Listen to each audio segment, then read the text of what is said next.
Chapter 827. Kirkle Castle. 4 in the afternoon. Limo was jolted awake from the sofa. He looked at his coffee table, desk, and bookcase, which were shaking like they were possessed. They were moving in one direction in the room, and the teacups on the table were clinking non-stop. It's an earthquake. Just as this terrifying thought surfaced in his mind, a loud bang sounded. The walnut door was smashed open by the guards.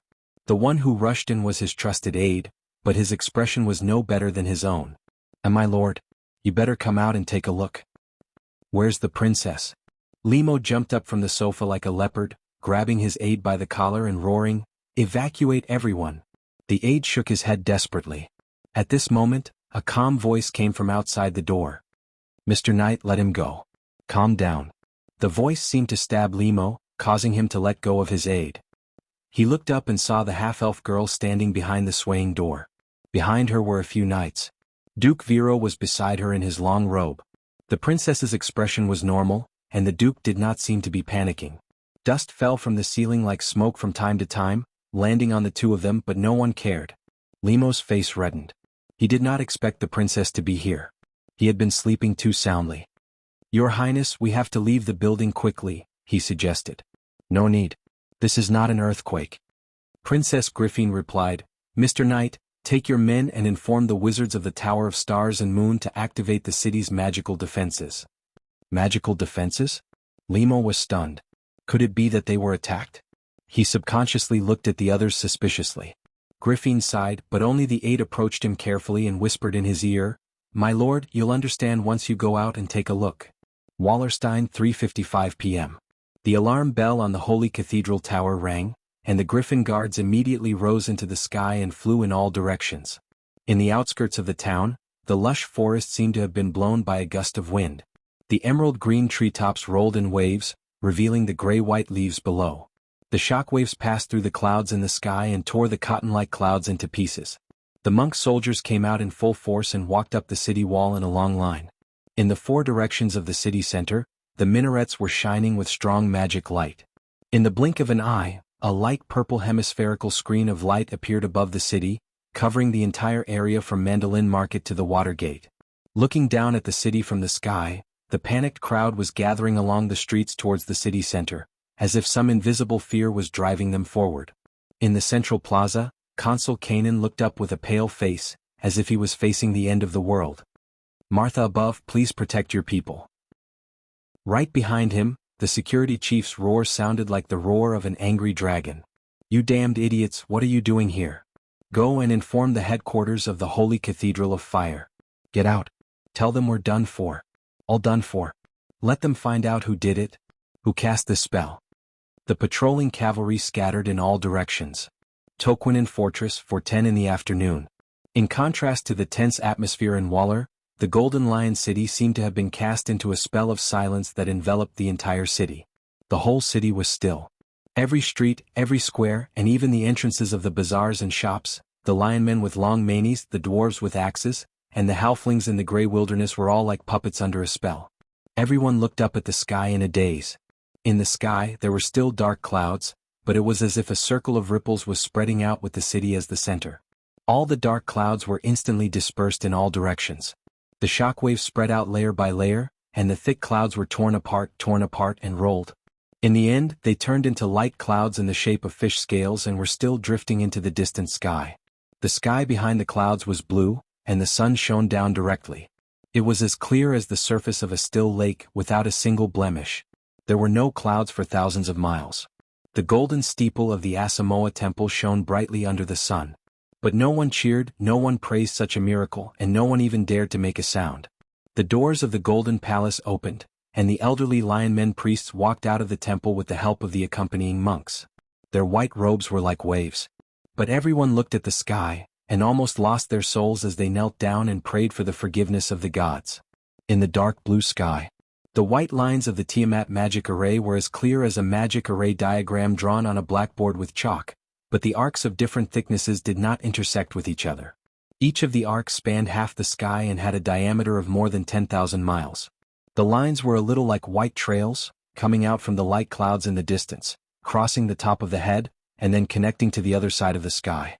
A few vertical lines connected to the center of the circle of the entire magic array. Such a spectacular scene could only be seen on the most sunny days. But today such a scene only made the people who were watching it feel suffocated. The white magic array was overlapping, as if they were moving horizontally from the other half of the sky. Although there was no sound, it was as loud as rolling thunder in people's hearts. The magic array overlapped one another, and every time it moved, it swept across hundreds of miles of the sky. Finally, these rotating gears were aimed at the Toquinen fortress. Heavy pressure descended from the sky. At that moment, everyone in the city involuntarily prostrated themselves. It was as if they were listening to the teachings of the gods. Maynard looked up. The buzzing sound was getting louder and louder, and the folded sword knights were slowly retreating, but it was at this moment that several people present felt an indescribable feeling in their hearts. It was as if they were witnessing some kind of indescribable majestic power breaking out of its cocoon. Maynard, Little Perro, and the others, who were the last to retreat, turned their heads in unison. As if all of a sudden, there was a slight flash of light, and everyone saw a circle of faint light gathering from all directions. It seemed slow, but in fact it was very fast. Little Perro could tell at a glance that the light pattern started near Violet Castle in the west, and reached Kirkle in the east. It covered a range of hundreds of miles in the blink of an eye. The light waves swept across their position with a buzzing sound, and gathered at the center of the black building complex. It was just a blink of an eye. The light pattern completely gathered together, forming a dazzling ball of light. Then a beam of light rose straight from the center of the ball of light, and with a buzzing sound, it directly pierced through the clouds in the sky. The clouds were turbulent like waves, rippling layer by layer. Just the aftermath alone was enough to shock everyone to the core. This is, Ko Hua only touched it lightly with his hand. There was only pure white left in the image, and the white light spread out from the point where the beam of light fell like a tsunami, flooding the entire city. The towering towers, the city walls, the fortress, and the iconic golden minaret of Toquinen were all submerged in the dazzling light. There was no earth-shattering explosion, no sound of houses collapsing, no screams, no fire, only a flawless white light, just like the light that Martha descended when the world was born. After the light faded, Toquinen, the fortress that the lion folk were proud of, was completely erased from this world, and there was not a trace of its existence left. The 34,000 lion folk, dwarves, and halflings that lived in this city were all turned into ashes. In the grasslands of Toquinen, there was only a deep pit a few miles in diameter left. Smoke curled up from the pit, bearing witness to everything that happened just a moment ago. Brando stared at the scene with his mouth agape. Judgment of God, a 14-circle light elemental sorcery. Ko Hua did not even blink and pointed his finger at another image. Wallers? You're crazy. Brando roared. He stared at the other two images in fear. Ampere Seal, Kirkle. Princess Griffin was still in Kirkle. Ko Hua turned around and looked at him with his silver-white eyes that had become emotionless and asked, "Why do you say that, Mr. Human? Aren't you the ones who woke me up?" Her voice echoed in the hall, without a hint of guilt or excitement, as if that was all there was to it. The ones who woke you up were the believers of All for One. What does it have to do with us? Those people are innocent. The believers of All for One are the generation of Black Iron, and have the power to decide the fate of the world. They are a group of scum whose minds have been corrupted by dusk. So, you have turned yourselves into the messengers of destruction. Ko Hua smiled proudly. Damn it. Brando flew up and slashed his sword at Ko Hua above the platform, but when the blade was still 10 feet away from her, there was a buzz as if it had hit a wall of air. The space that was hit shook violently, and with the point of contact as the center, ripples of hexagonal light rippled out. Ko Hua glanced at him and moved her left hand in his direction. A circle of blazing white static electricity spread out with her as the center. Brando screamed and was directly bounced out, landing heavily on the ground. With just that, he lost a quarter of his life. He immediately gritted his teeth and got up from the ground, but it was at this time that a hand pressed down on his shoulder from behind. Even Brando himself did not notice when Veronica and Mephisto had come up behind him. The two sword saints put Peya and Yeruta down. The two siblings had probably fainted again during the fall and had yet to wake up. The two of them raised their heads at the same time and looked at Ko Hua in the center of the hall. Brando, what's going on? In the end, it was Veronica who asked first. Stop her, she's destroying the cities on the projection. She's now controlling Milo's body and can use Milo's divine power at will. Brando took a breath and immediately replied. Seeing Veronica and his teacher arrive, he was finally relieved. Now the strength of the three of them combined was not inferior to the entire team of around level 50 in the game. Veronica recognized Voles on the holographic projection at a glance. Her expression changed, and without any movement, the thin sword in the scabbard automatically came out of the scabbard and appeared in her hand. Brando glanced at the sword. It was not the azure firmament, but just a high-quality magic sword. Only then did he realize that the female commander's strength seemed to have grown a little. He did not know if it was the influence of the experience in the loop of trade winds or the great demonic wave. A complete true god? Mephisto frowned and asked. Hearing this question, Brando calmed down. No, from what Ko Hua said before, she should still be in the process of merging with Milo's body. In this state she could at most be considered a false god. However, even if she was a fake god, there was still a qualitative difference between her and a mortal. The barrier of light around her was the legendary divine barrier. Attacks from the mortal world would never be able to penetrate this barrier. But damn it, how was this battle supposed to be fought? If even Ko Hua himself could not be attacked, then wouldn't it be a one-sided slaughter? Impossible. If Ko Hua was really the legendary hidden boss, the awakening god Sarash, then there must be a flaw. Brando narrowed his eyes. He had already seen Veronica rushing toward Ko Hua. Her speed was astonishing. Like a green shadow, she circled behind Ko Hua in the blink of an eye. She stopped there, raised her long sword and crossed it in front of her. A green dragon flew out of the blade and went straight for Ko Hua. However, just like Brando's previous attack, the moment the green dragon hit the light screen, a hexagonal grid appeared in layers. The dragon instantly disintegrated, and then a ring of static energy bounced off the light screen. But this ring of static energy was cut in half by the green sword saint's sword before it could get close to Veronica. It did not affect her at all. In a breath's time, Veronica had finished her attack and counterattack. She landed lightly beside Brando, frowning deeply. Absolute difference? She looked at Brando. Brando nodded. Absolute difference was the natural chasm between all mortal power and divine power. This was the core law of the Tiamat law, divine power, also known as the absolute law. The power of existence took precedence over all laws and order. Only the power of existence could affect the gods. The power of mortals was like a bubble at this level.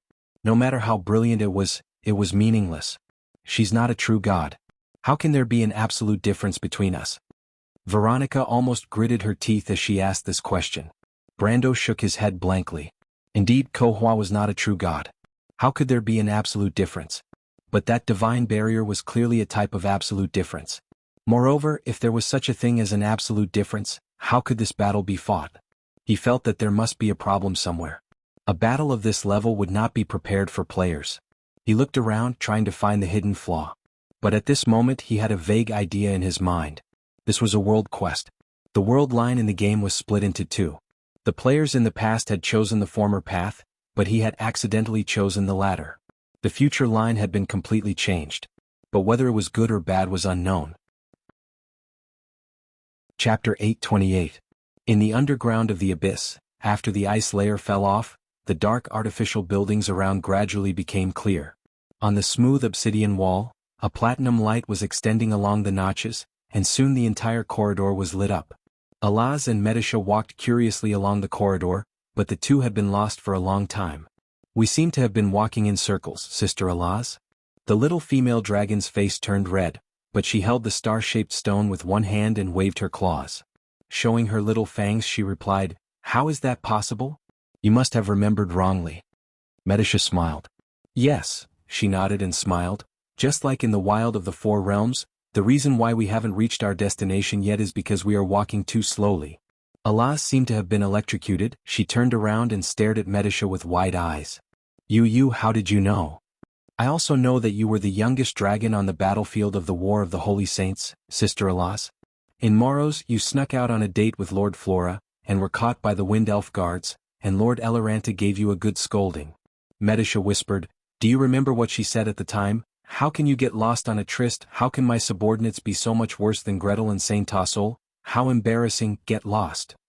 The little fairy princess imitated the scene vividly.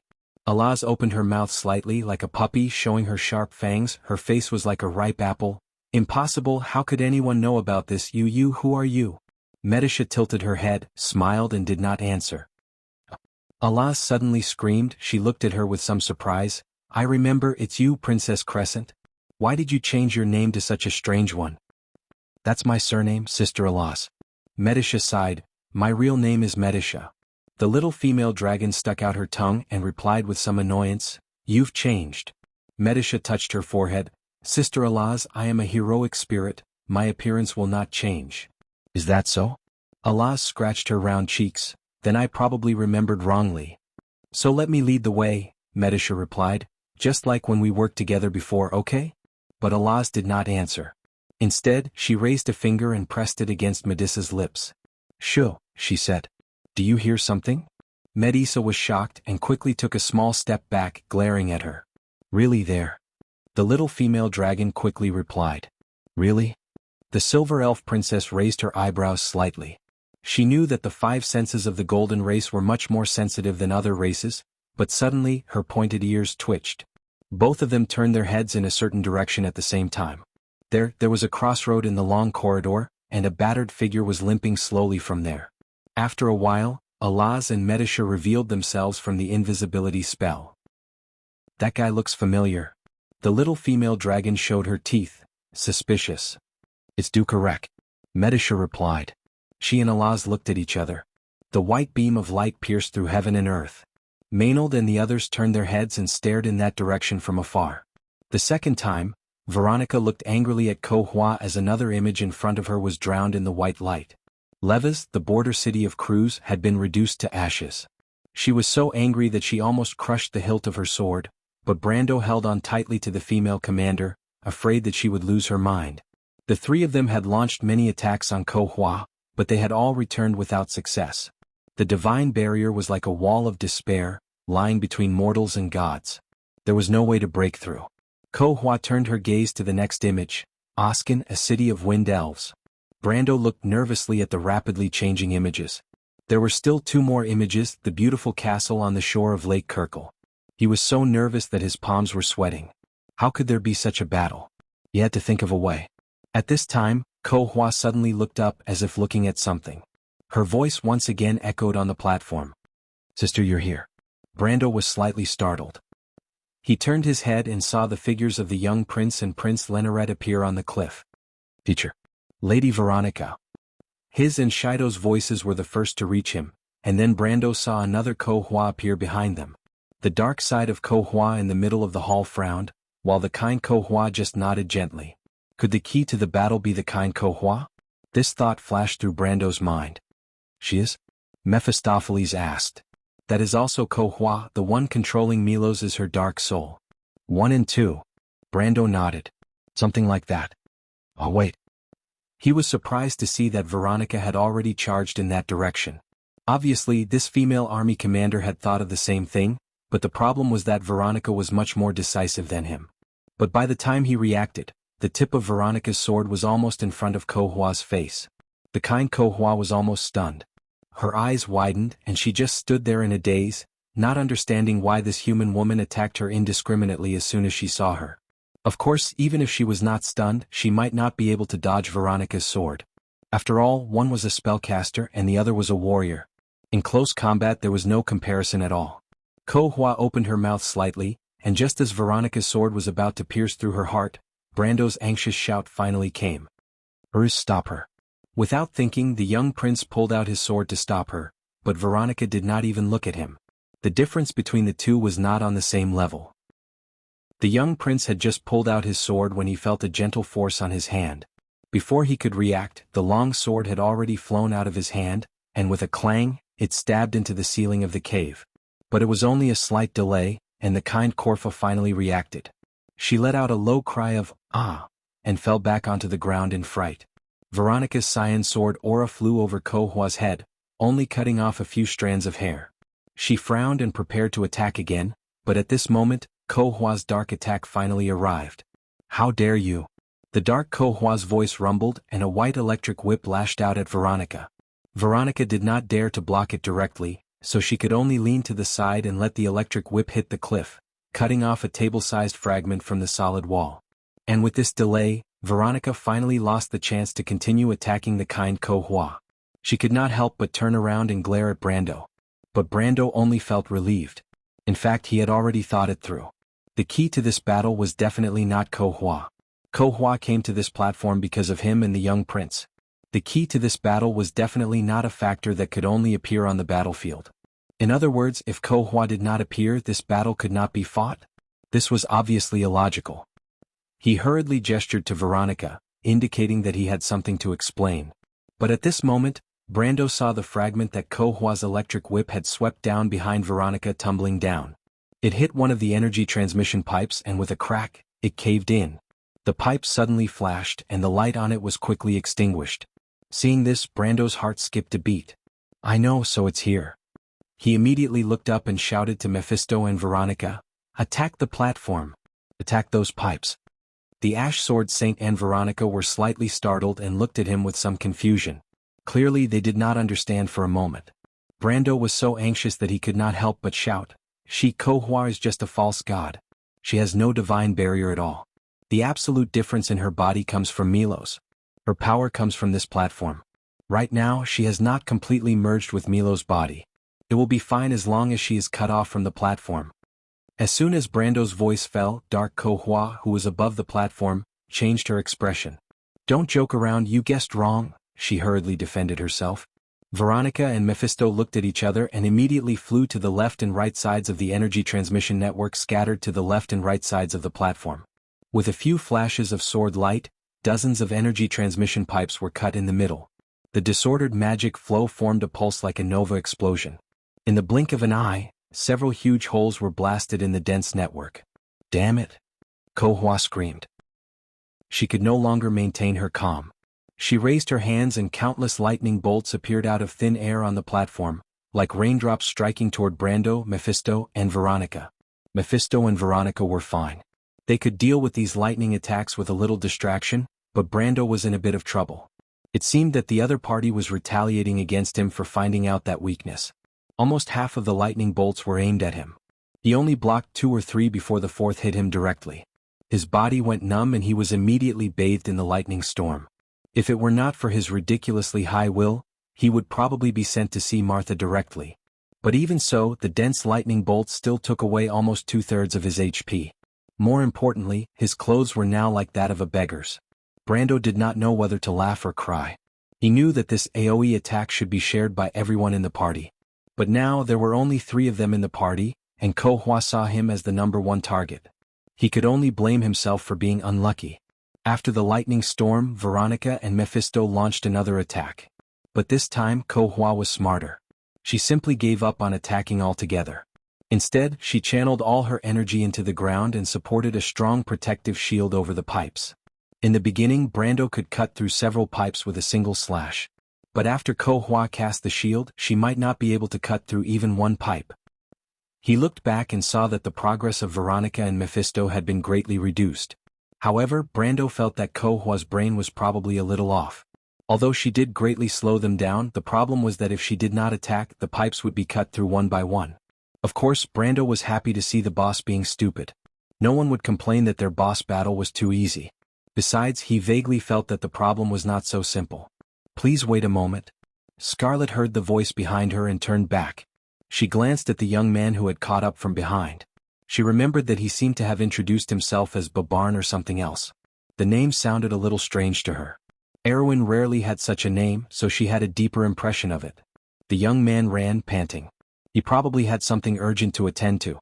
The Highlander girl stared at him blankly. After a while, she remembered that she should be the one asking the question. What's the matter? Beautiful lady, I still don't know your name. Scarlet frowned. What does my name have to do with you?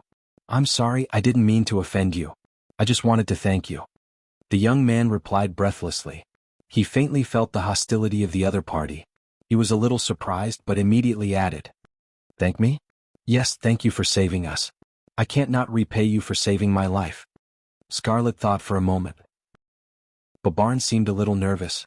He did not know why, but he always felt that he could not move freely in front of the other party. At first, he thought that it was because the other party was too much to his liking. But after spending some time together, he began to gradually feel that there seemed to be a strange temperament in the other party, faintly exuding a frightening aura. Of course, he did not know that the blood of the dragon and the thunder god flowed in Scarlet's body at the same time. He vaguely felt that the Countess's handmaiden was a little unusual. He suddenly felt a little nervous and began to regret that he should not have agreed to work with those guys. At this time, Scarlet finally recovered from her daze. She looked up at the surrounding cliffs and asked as if she was referring to something. "You said that you want to thank me. Is this how you thank me?" The young man was slightly stunned. But Scarlet had already picked up the halberd in her hand and pointed in all directions of the underground glacier. "These rats hiding in the corner, are they your companions?" Babarn's face changed. At the same time, the faces of the noble soldiers who were pointed out by the mountain girl did not look good. They awkwardly walked out from the shadows and looked at the girl with some surprise. Only the leader of the group applauded and praised dryly. "This is really beyond our expectations. I didn't expect the young lady to be a real master." Scarlet looked at these people quietly and frowned. But she was secretly prepared to be on guard. After all, she was a mercenary. Just by looking at the position of these people, she knew that they were not friendly. "Don't worry," the man continued. "We do want to thank the young lady. We hope that the young lady will come with us to cruise as a guest. The Empire has always been hospitable. We will definitely treat you well." Babarn quickly nodded. "Yes, we won't embarrass you. We just want to ask you for a favor." "A favor?" "Yes, beautiful lady. If you agree, I will personally ask His Majesty to restore your freedom. You will become a free citizen of Cruz. You will not have to bow to anyone. Besides, with your ability, it is not impossible for you to become a noble of the Empire." Babarn explained. But never in his wildest dreams would he have thought that he had said something wrong. In fact, just as he finished saying that he would let her regain her freedom, he saw that the eyes of the seemingly innocent mountain girl were already glinting with the ferocity of a wild beast. P.S. Today is 10/7. 3 chapters updated, a total of 13,000 words. After today the stable updates will be restored. But I will consider adding more on weekends and Sundays. Also, I am looking for monthly votes. Chapter 830. Babarn felt Scarlet suddenly disappear in front of him. He immediately reacted. She did not disappear, but the mountain girl had passed him and circled behind him. But she was too fast. His eyes widened slightly, and he turned his head stiffly, only to see a fiery red afterimage in the corner of his eye. It was the end of a long ponytail. Behind Viscount Babarn, the Curlutzian noble who had been leading the agitation saw this scene more clearly. In his eyes, the mountain girl was still negotiating with Babarn a moment ago, but suddenly she had moved away from the latter by a body's length. His left foot stepped lightly on the ground, his whole body tilted to the same side. The blade of the spear in his hand was one step ahead, and a cold light flashed. The girl looked up and stared at him. A circle of golden flames seemed to be burning from the inside out. Her crimson ponytail danced with her movements, like a dancing feather scarf. In the blink of an eye, the fire dragon was already in front of him. Not good. The Cruz noble's hair stood on end, and he subconsciously raised the long sword in his hand. Clang. A line of sparks crossed, and the Curlutzian noble staggered back. The force from the spear was so great that he had to hold his sword with both hands to block it, but in the same way this also made him lose the chance to fight back. The Cruz noble was covered in cold sweat, and there was only one thought in his mind: so fast. Never in his wildest dreams would he have thought that this seemingly weak and introverted girl would attack him without saying a word. And her target wasn't Babarn but him. How did she see through it? He looked at the sword in his hand with lingering fear, and there was a deep cut on the blade. The Cruz noble's hands were shaking. Scarlet immediately retreated when her attack missed. She frowned slightly. She originally wanted to take the leader by surprise, but she didn't expect the other party to react so quickly. The Curlutzian soldiers were indeed worthy of their reputation. Stop her. Only then did someone react. To be able to survive the previous fall under the ice, all the survivors were at least of the gold level. Even the leading noble and Viscount Babarn had the same elemental awakening strength as Scarlet, because they did not feel threatened at first. 7 or 8 people against one, and the opponent was a woman. No matter how they thought about it, it was not dangerous at all. But they never thought that Scarlet was no longer a human in the simple sense. To be precise, her bloodline had long surpassed the Black Iron generation. The Cruz nobles roared in unison, and at the same time, the long swords in their hands flashed into a cold light, blocking Scarlet's retreat from all directions. Only then did people remember that they were not only of outstanding swordsmen, but also well-trained soldiers. But unfortunately their opponent was Scarlet. The mountain girl had arguably the most outstanding and unique swordsmanship training partner in the world. Brando was familiar with the Crews, Erwin, Fanzin, and even the undead of Madara, the Wind Elves of Saint Tassol, each of the most mainstream swordsmanship in this era. Even more than that, he had a lot of ways to deal with each swordsmanship. As soon as the Crew's noble soldiers moved, Scarlet had already reacted. She stepped lightly on the ground while retreating quickly, and with one foot as an axis she turned around, and the spear in her hand had already drawn a semicircle, forcing the Crew's nobles who were approaching from the right to retreat. At the same time, the girl had already lowered her center of gravity, and with the other foot on the ground, she suddenly burst out from the ground, shooting forward like a sharp arrow. She chose the direction of the left wing, where the encirclement was weaker. There were only 3 swordsmen in that direction, and one of them was only at the beginning of the gold level. And her target happened to be this person. The man was already stunned. The speed of the mountain girl's dash had exceeded everyone's expectations, and was at least 3 times faster than the peak of the gold level. Every time Scarlet's foot touched the ground, a long arc of electricity would be drawn out. In the eyes of outsiders, it was as if a bolt of lightning was leaping continuously on the ground. The bright electric light continued to bend, as if it was splitting the darkness, and in an instant she had already arrived in front of the Crew's noble. In the man's vision, only the bright golden flames in the girl's eyes were left. The spear pierced through his chest, and the Crew's noble did not have time to let out a scream of pain before it was stuck in his throat. Blood gushed out from his lungs, turning into a gurgling sound, and then he spat out a mouthful of blood foam. The girl pressed a hand on his chest and pushed, and the guy's body was thrown out like a tattered rag doll. She's hiding her strength. The head of the nobles was buzzing in his head. No, this is definitely not the power of elemental activation. That's 2 levels of existence. This little girl's strength is still at the gold level, but why is there such a huge difference? He could not figure it out no matter how hard he racked his brain, and did not think of the dragon race at all. Because if Scarlet was a dragon, first of all, she would never be a servant of humans, and secondly, she would not have to play a game of cat and mouse with them here. Unfortunately, no one would have thought that Scarlet's current situation was a result of a conspiracy and an unexpected prank. Scarlet had already torn the line of defense, but she was still not out of danger. She looked back and saw that the Crew's noble was still approaching, and one on the left and one on the right were the 2 noble soldiers she had left behind, and the one chasing after her was the leader. She simply raised her left hand, her fingers slightly closed, and made a strangling gesture. Everyone saw that in an instant Scarlet's left arm seemed to have turned into pure energy, and turned into a blazing platinum color. Arcs of electricity surrounded her arm, and then suddenly, with a sizzling sound, shot towards the 3 of them. Elemental materialization. The noble soldier on the left was shocked, and quickly rolled to the side to avoid the attack. But his companion was not so lucky, and was directly hit in the chest by the electric arrow.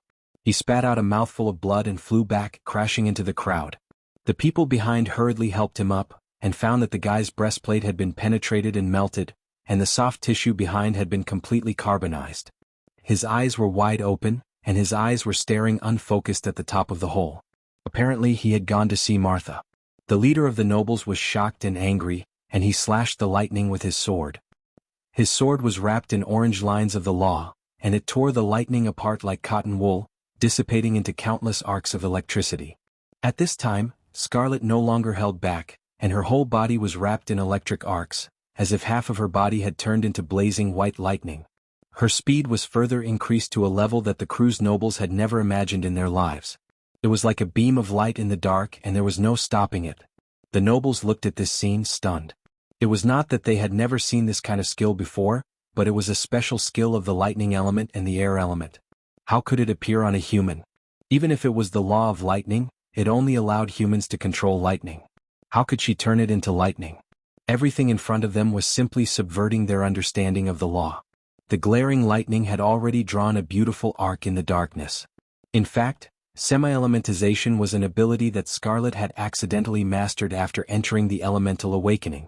According to Brando, this ability itself was not something that could be found, and generally only existed in those races that were close to the elements.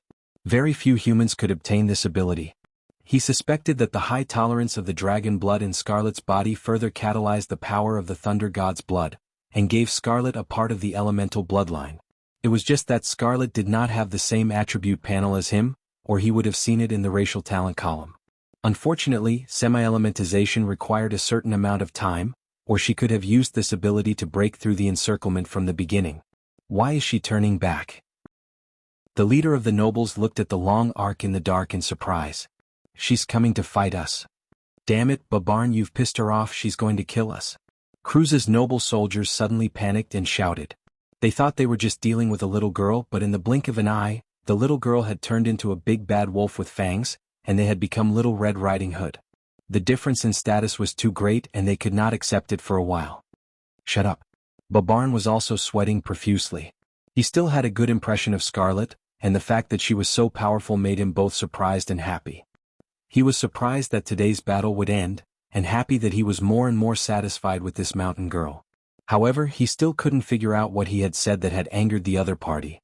Although his words were somewhat threatening, it wasn't as if they couldn't be accepted. How could a maid have such a bad temper? How could the Count stand it? But at least Babarn was not wrong about one thing, Scarlet was completely enraged. She moved forward in her lightning form and shot straight into the crowd. The girl's pointed face had completely turned into an energy body similar to the deified Ko Hua, and her hair and eyebrows were like platinum electric beams dancing in the wind, especially her long ponytail, which looked amazingly beautiful. Scarlet's brows were deeply furrowed, and her golden eyes were burning with anger. There was only one thought in her mind at the moment: kill these annoying people. Since the disbandment of the Grey Wolves mercenaries, Scarlet almost all of her thoughts were placed on protecting her remaining companions. Since most of them joined and became Brando's private army, she also chose to silently follow the somewhat unfamiliar young noble. And the mountain girl, Scarlet of the Grey Wolves mercenaries, from that moment on, in fact, had passed away and no longer existed in this world. She began to become silent, and practiced her combat skills all day long, or in a daze, and no one knew what she was thinking. Because even she did not understand what was going on in her mind. Perhaps she was thinking about the strange words of the Count, who sometimes did not seem like a noble, but sometimes was more noble than all the other nobles. To control one's own destiny, how could one control it? Day after day she made herself colder, better at fighting, and less trusting of others, as if she was a machine, but her heart became more and more fragile. Sometimes she even felt that she was walking alone in the wilderness, standing alone. When she looked around, the original world seemed to have collapsed. More than once, Scarlet shed tears alone in the night, sobbing softly. Everything that had happened in the past 10 years was like a stretched shadow of a nightmare, and she could not get rid of it. But until that day when the strange Count handed the golden apple to her, and told her that no matter what, he would not give up on her, and in that dark dream, there was finally a ray of warm light. It was something that even Lord Makarov, Lord Fleetwood, and everyone who betrayed the Grey Wolves mercenaries wanted, but the Count just gave it to her because of a promise. She was not good with words and she did not know how to repay him. She just wanted to be by his side silently. Because of this, she became even more silent. Until today, when these disgusting Cruz people in front of her wanted to destroy her only hope, her anger had completely drowned all of her rationality. These people must die. 2 screams, a noble soldier's head fell to the ground, and another soldier screamed and held his arm. Below his wrist, it was already charred black, and the brittle bones seemed to be unable to bear the weight of the longsword. The falling longsword broke his arm, and it turned into black powder and fell to the ground together. The leader of the nobles was sweating profusely, and he turned back to Babarn and shouted, "Babarn, if you don't do something, there will be no end to this." Babarn cursed silently, thinking that the current situation was also because of this guy. He secretly regretted it. Originally, these people's conspiracy had nothing to do with him, but he did want to invite this mountain girl back to the Kurlutz Empire as a guest. He felt that it was love at first sight, and he wanted to make her his woman no matter what, but he never dreamed that things would develop to this point. He sighed and had to take out a folded crossbow from his sleeve. At this point he had no choice but to use this thing. He loaded the crossbow and raised it. At this time, Scarlet turned into a flash of lightning and crossed the crowd of Cruz nobles. Babarn immediately turned and aimed in that direction. He did not aim accurately, of course. With Scarlet's current speed, there was no point in aiming accurately. The Viscount muttered something, and the pattern on the crossbow in his hand suddenly lit up one by one. In the Amber Sword, magic weapons that can be activated by themselves must be silver items of ancient grade or above, but this crossbow was not just that. In fact, it was a big deal. If Brando was here, he would definitely recognize the identity of this crossbow, and further recognize Babarn's identity. Unfortunately, Scarlet was not Brando, and the girl was still unaware at this moment. A silver light pierced through the darkness. Scarlet suddenly felt a huge force coming from behind, and the severe pain almost instantly broke her semi-elemental state. The lightning wrapped around her suddenly exploded, forming a dazzling electric spark. The mountain girl fell forward like a kite with a broken string, and hit the ice hard. Although she immediately gritted her teeth and got up, everyone saw that the crossbow bolt was stuck in her waist. The girl gritted her teeth, covered the place with one hand, and used the other hand to support her body with the spear. She was trembling so much that she could barely stand. The noble soldiers cheered in unison. Scarlet's vision turned black. Of course, she heard the cheers, although the sound seemed to come from the sky, but what made her feel even colder was that the noble soldiers had already surrounded her from the left and right. She gasped softly and felt a salty taste in her mouth, but she still subconsciously clenched her teeth and clenched the spear in her hand. Those pipes should be for Ko-Hua's sister. To channel magic, we should find a way to help the Count and the others cut off those pipes.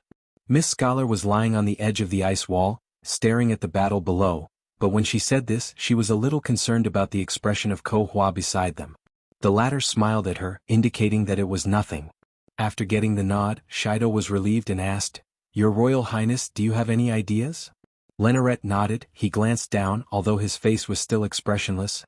The level of the battle below is not something we can get involved in. If we go down we will only be a burden to Teacher and Count Tonajal. Fortunately, we don't need to go down to participate in the battle. I have a bow, Shido, you can still use magic. Let's do it before that woman notices us. With that said, His Royal Highness also glanced at Brando below, with a rare look of envy in his eyes. He was slightly older than Brando, but the other's strength was really not something to be jealous of. A 20-year-old knight of the Holy Cathedral, how shocking it would be if word got out. Fortunately, the higher-ups of the two countries who knew about this were actually only the core figures. The Holy Cathedral of Fire should be very clear about the news contained in this information, and they would not spread it casually. After all, the other party was not Cruz's people, but this was also the most unfortunate part. He now slightly understood Veronica's thoughts. But fortunately this Count Tonajal had a good relationship with them. He was nominally Veronica's student, and his political orientation was also supported by the Palucci family. Brando was close to Veronica, so he was naturally a friend of his faction. "What about me?" Haruz asked. "You stay here and help us keep an eye on the surroundings," Larinat replied. "Huh." The little prince opened his mouth wide and he hurriedly shook his head vigorously. Teacher is still fighting down there, how can I just stand by and watch?" "This is not standing by and watching, His Royal Highness is right.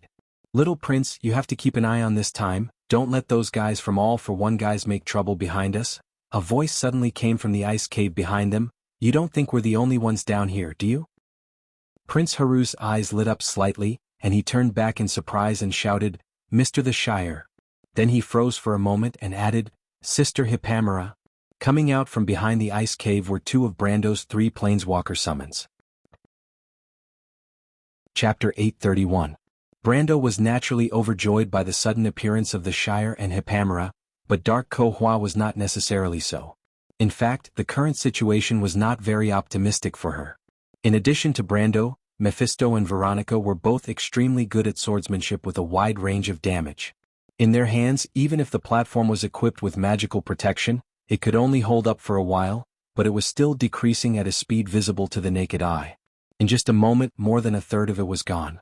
At this moment, the Shire and Hippamera, who were slowly floating down from the cliff one after another, were serious spellcasters and spellcasters. Whether it was elementalists or law wizards, or even witches or summoners, they were all masters of ranged attacks, even if they were spellcasters such as priests, and priests.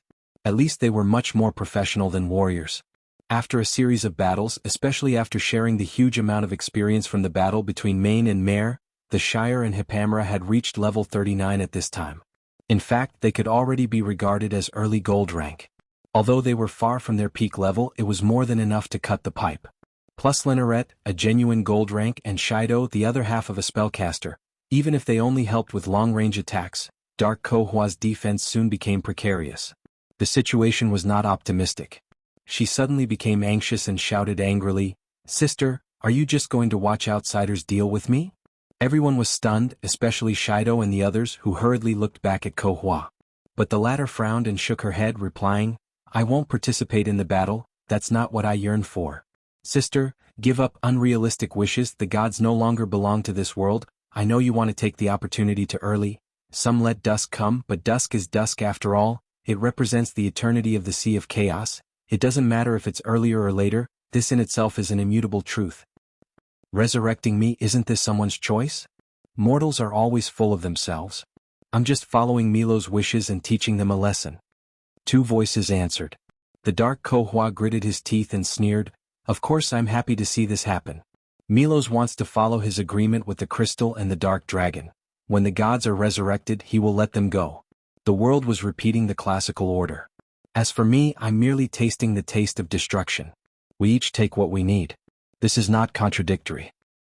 But there are more people here who don't want to see the revival of the gods. You can't let them only choose one, Kohua answered. Dark Kohua was speechless. Forget it, I'm not going to argue with you about these meaningless things. Anyway, I don't expect you to stand with me. Just watch and see how I deal with these insects. Brando landed steadily on one of the pipes. He knew that Kohua must have a backup plan. A boss battle couldn't be that simple, not to mention this was a hidden boss. Or according to the game, they hadn't even passed the first stage of the boss. The tip of the Howran Gaia stood between his legs. Between his feet, he pressed down with both hands, firmly holding the gauntlet, and then looked up at the newborn goddess, in the center of the platform. Teacher Brando, watch out for your head. Haru's tender voice came from above. Lenoret asked him to help monitor the movements around. He didn't expect it to come in handy at this moment. But what he saw was not the black-robed knight of All for One, but dozens of heavy constructs descending from the sky. The light above the platform almost dimmed slightly.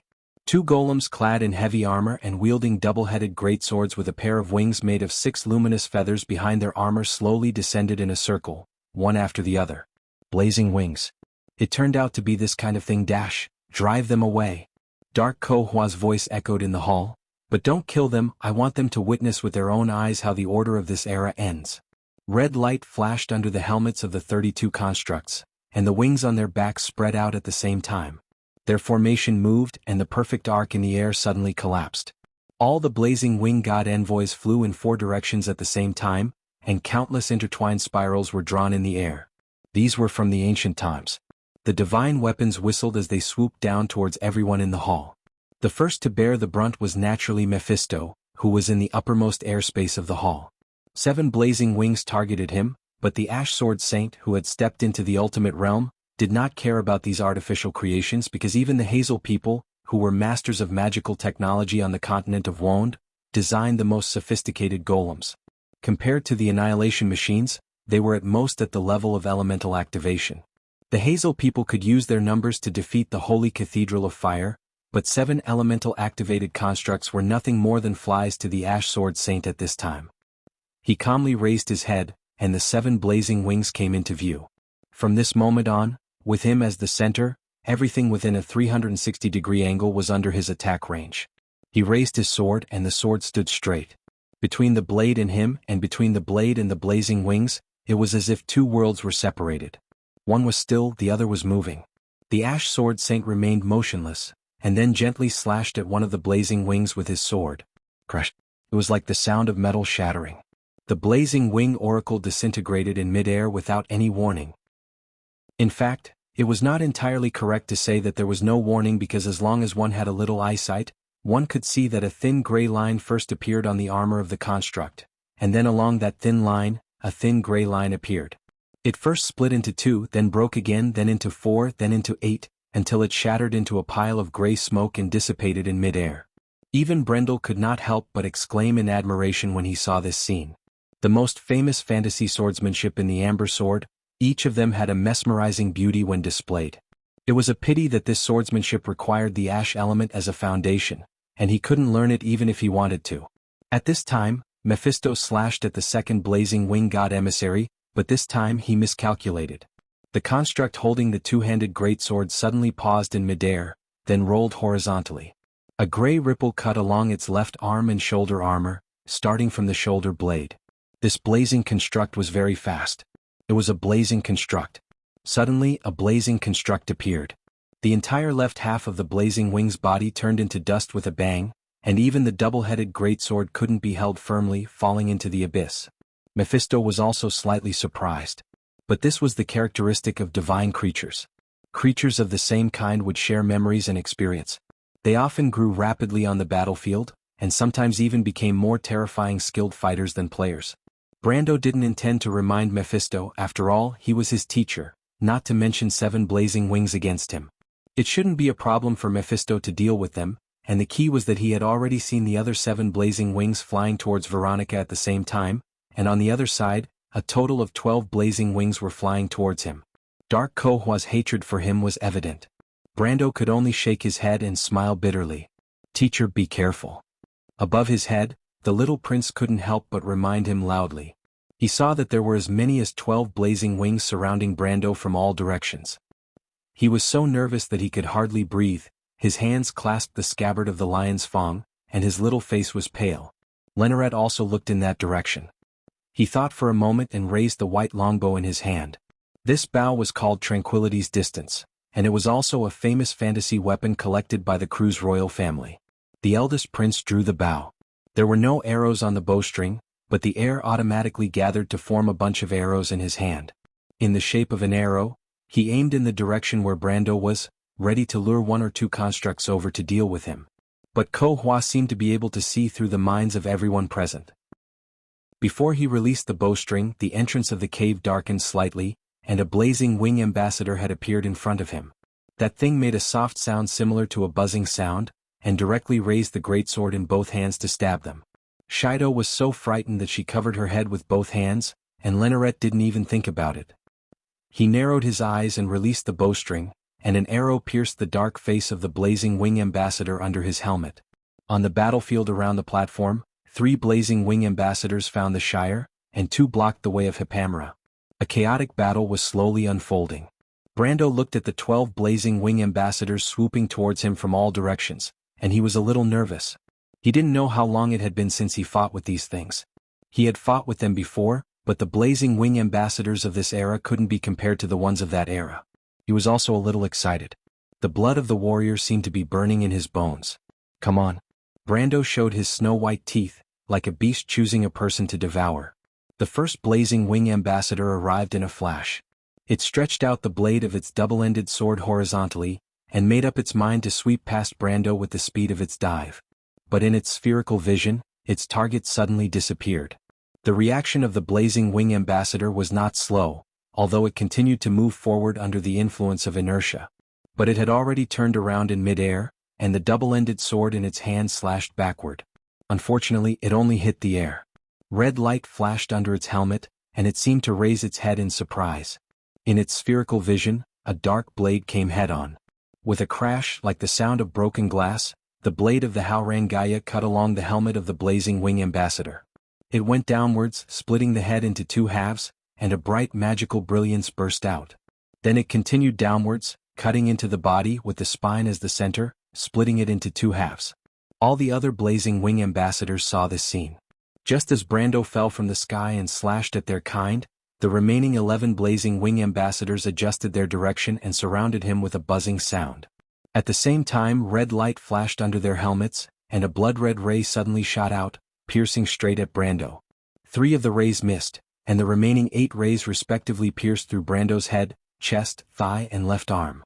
But unfortunately, these attacks were meaningless. Brando's sword had not yet been pulled out from the body of the first blazing wing ambassador, but at the same time, his figure appeared in the second and the third, behind the 4th blazing wing ambassador. The second blazing wing ambassador did not even have time to react before it was pierced through the heart by the sword and fell into the abyss. The 3rd blazing wing ambassador only had time to turn its head, and Brando stretched out his left hand and pressed down on its helmet. A ball of flame exploded from Bahamut's blessing, and the blazing wing ambassador almost trembled from the explosion. Brando took the opportunity. The sword was inserted into its throat, and the hilt of the sword made a half-circle along its neck. The unlucky blazing wing ambassador's head was immediately separated from its body. Brendel casually threw its head out, and it hit another blazing wing ambassador not far away, and a crisp sound rang out. The blazing wing ambassador was immediately attracted. It raised its huge sword in both hands and swung it in a full circle in mid-air, then slashed down at Brando. The blade of the sword cut through Brando's shoulder, and the next moment, its figure twisted and disappeared. At this time, Brando had already fought with the 4th blazing wing ambassador, But this time the Blazing Wing Ambassador dodged his first sneak attack, causing him to slash empty air. Brando stared at the Blazing Wing Ambassador's dodging movements with some excitement. These divine creatures had gradually begun to become more powerful. At this time, there were still 20 Blazing Wing Ambassadors left on the field. Brando and Mephisto had each killed 3 of the 3 Blazing Wing Ambassadors, Veronica had 2, and the Shire had 1. But for the remaining Blazing Wing Ambassadors, Brando knew that each of them was more powerful than the previous Blazing Wing Ambassadors. However, this was not a problem for Brando. At this time, if the Blazing Wing Ambassador had the ability to think, it would have discovered that Brando seemed to know their attack patterns like the back of his hand. The 4th Blazing Wing Ambassador turned around to counterattack, but it discovered with a flash of red light that Brando seemed to have expected it to do so. He easily dodged to the side with a mocking expression on his face.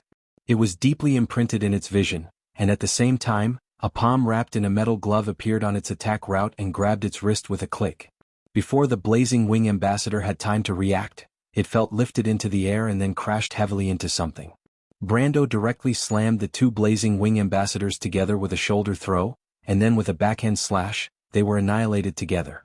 At this time, Mephisto had just killed another Blazing Wing Ambassador, which meant that Brando's killing speed at this moment was ahead of everyone present. Lenoret finally defeated their only opponent with the help of Shido's spell. The eldest prince's face was taut, and his chest rose and fell rapidly. Shido looked at the strange machine that stumbled out of the hole, gasping for breath. The notebook she was holding had a deep cut in it. If it wasn't for the thickness of the book, it wouldn't have been so thick. If it were not for the thick notebook, she would probably be lying in a pool of blood at this moment. But compared to that, the scholar would rather lie in a pool of blood. She looked at the notes she had accumulated with great difficulty, and tears were about to fall. But Haruz was more nervous than the 2 of them. He was covered in ice shards and hurriedly got up and ran to the entrance of the cave, as if he was afraid that his teacher would be killed by those monsters. He had seen how powerful those monsters were before. Prince Lenoret, Shido, and he had managed to kill one of them with great difficulty. But now. However, when he looked at the platform below, he was surprised to find that the battle below was very different from what he had imagined. Brando was also injured. But this injury was in exchange for the 3 Blazing Wing Ambassadors. His right hand was dripping with blood, and the blood even flowed through the hilt, bypassed the guard, and dripped down along the dark blade of the Howran Gaia. But beside him, the original 12 Blazing Wing Ambassadors had long been scattered, leaving only 5 floating shakily in the air. From time to time, attacks were launched from all directions. But at this time, Brando had completely integrated into the memory of the past battle, and the instincts of a player seemed to have returned to him. He was no longer a planeswalker but a genuine veteran warrior. His attacks were not limited to swordsmanship. Players' attacks had always been about results, not focusing on during this process. Haruz was dumbfounded. He saw that his teacher had completely given up his defense and rushed towards one of the Blazing Wing Ambassadors like a meteor. The Blazing Wing Ambassador immediately stabbed his teacher with its double-ended sword. The speed of the 2 was so fast that even the little prince almost thought that his teacher was going to be injured. However, Brando seemed to have expected it. He moved slightly to the side and made the opponent's attack completely miss. At the same time, his sword pierced into the opponent's chest without any hindrance, making a crisp sound like a broken gear. At this time, the remaining Blazing Wing emissaries surrounded him, but Haruz saw that his teacher didn't even turn his head. Instead, he threw a backhand punch. This punch was beyond everyone's expectations. It hit the side of the Blazing Wing emissary's helmet, which was the cheek. The force was so great that the Blazing Wing emissary's head was almost dented. The strange machine flew out, starting from the head and then the body, under the astonished gaze of the little prince. This punch must have hurt a lot. He could not help but squint because he saw that the head of the strange machine was so twisted that even the parts and gears inside seemed to have flown out. Haruz also knew swordsmanship. He estimated the reaction of the strange machine and thought that it was not that the other party was not prepared, but it was guarding against the sword in Brando's hand. It never dreamed that it would be punched by this human. Teacher, really? Haruz swallowed a mouthful of saliva. Although Brando taught him swordsmanship, he had never seen his teacher fly into a rage. He heard from his sister that the Count seemed to be a brilliant summoner, but he had never thought that his swordsmanship would be like this. The king of Erewhon lay at the entrance of the cave in a daze. For a moment he felt that he could not accept it, but for a moment he felt his blood boil. This was the battle in his mind. Chapter 832. The Count's Swordsmanship is really... Shido was also in disbelief. I have never seen such swordsmanship. Efficient and practical. Lenoret breathed a sigh of relief. He also had several injuries on his body, but the prince of the Cruz people did not show any pretense at all. Instead, he looked more like a qualified warrior. He said with a straight face, although it is a little too vulgar and has no aristocratic bearing. This kind of swordsmanship is simply born to defeat the opponent. Shido muttered to herself. Swordsmanship is originally a killing technique, and the sword is a weapon for killing. The young prince did not say a word, but he suddenly remembered what his sister had told him. Your teacher's swordsmanship is not even a killing swordsmanship born on the battlefield, but a swordsmanship on how to end a battle cleanly. So, it's natural and smooth without any sloppiness. I'm also very curious about what kind of environment can create such a swordsmanship. This was the way players fought. They did not seek to finish the job in one blow, but once they seized the opportunity, they would pursue and attack with the greatest burst of power. It did not matter even if they suffered a little injury. Veronica was also paying attention to the battlefield.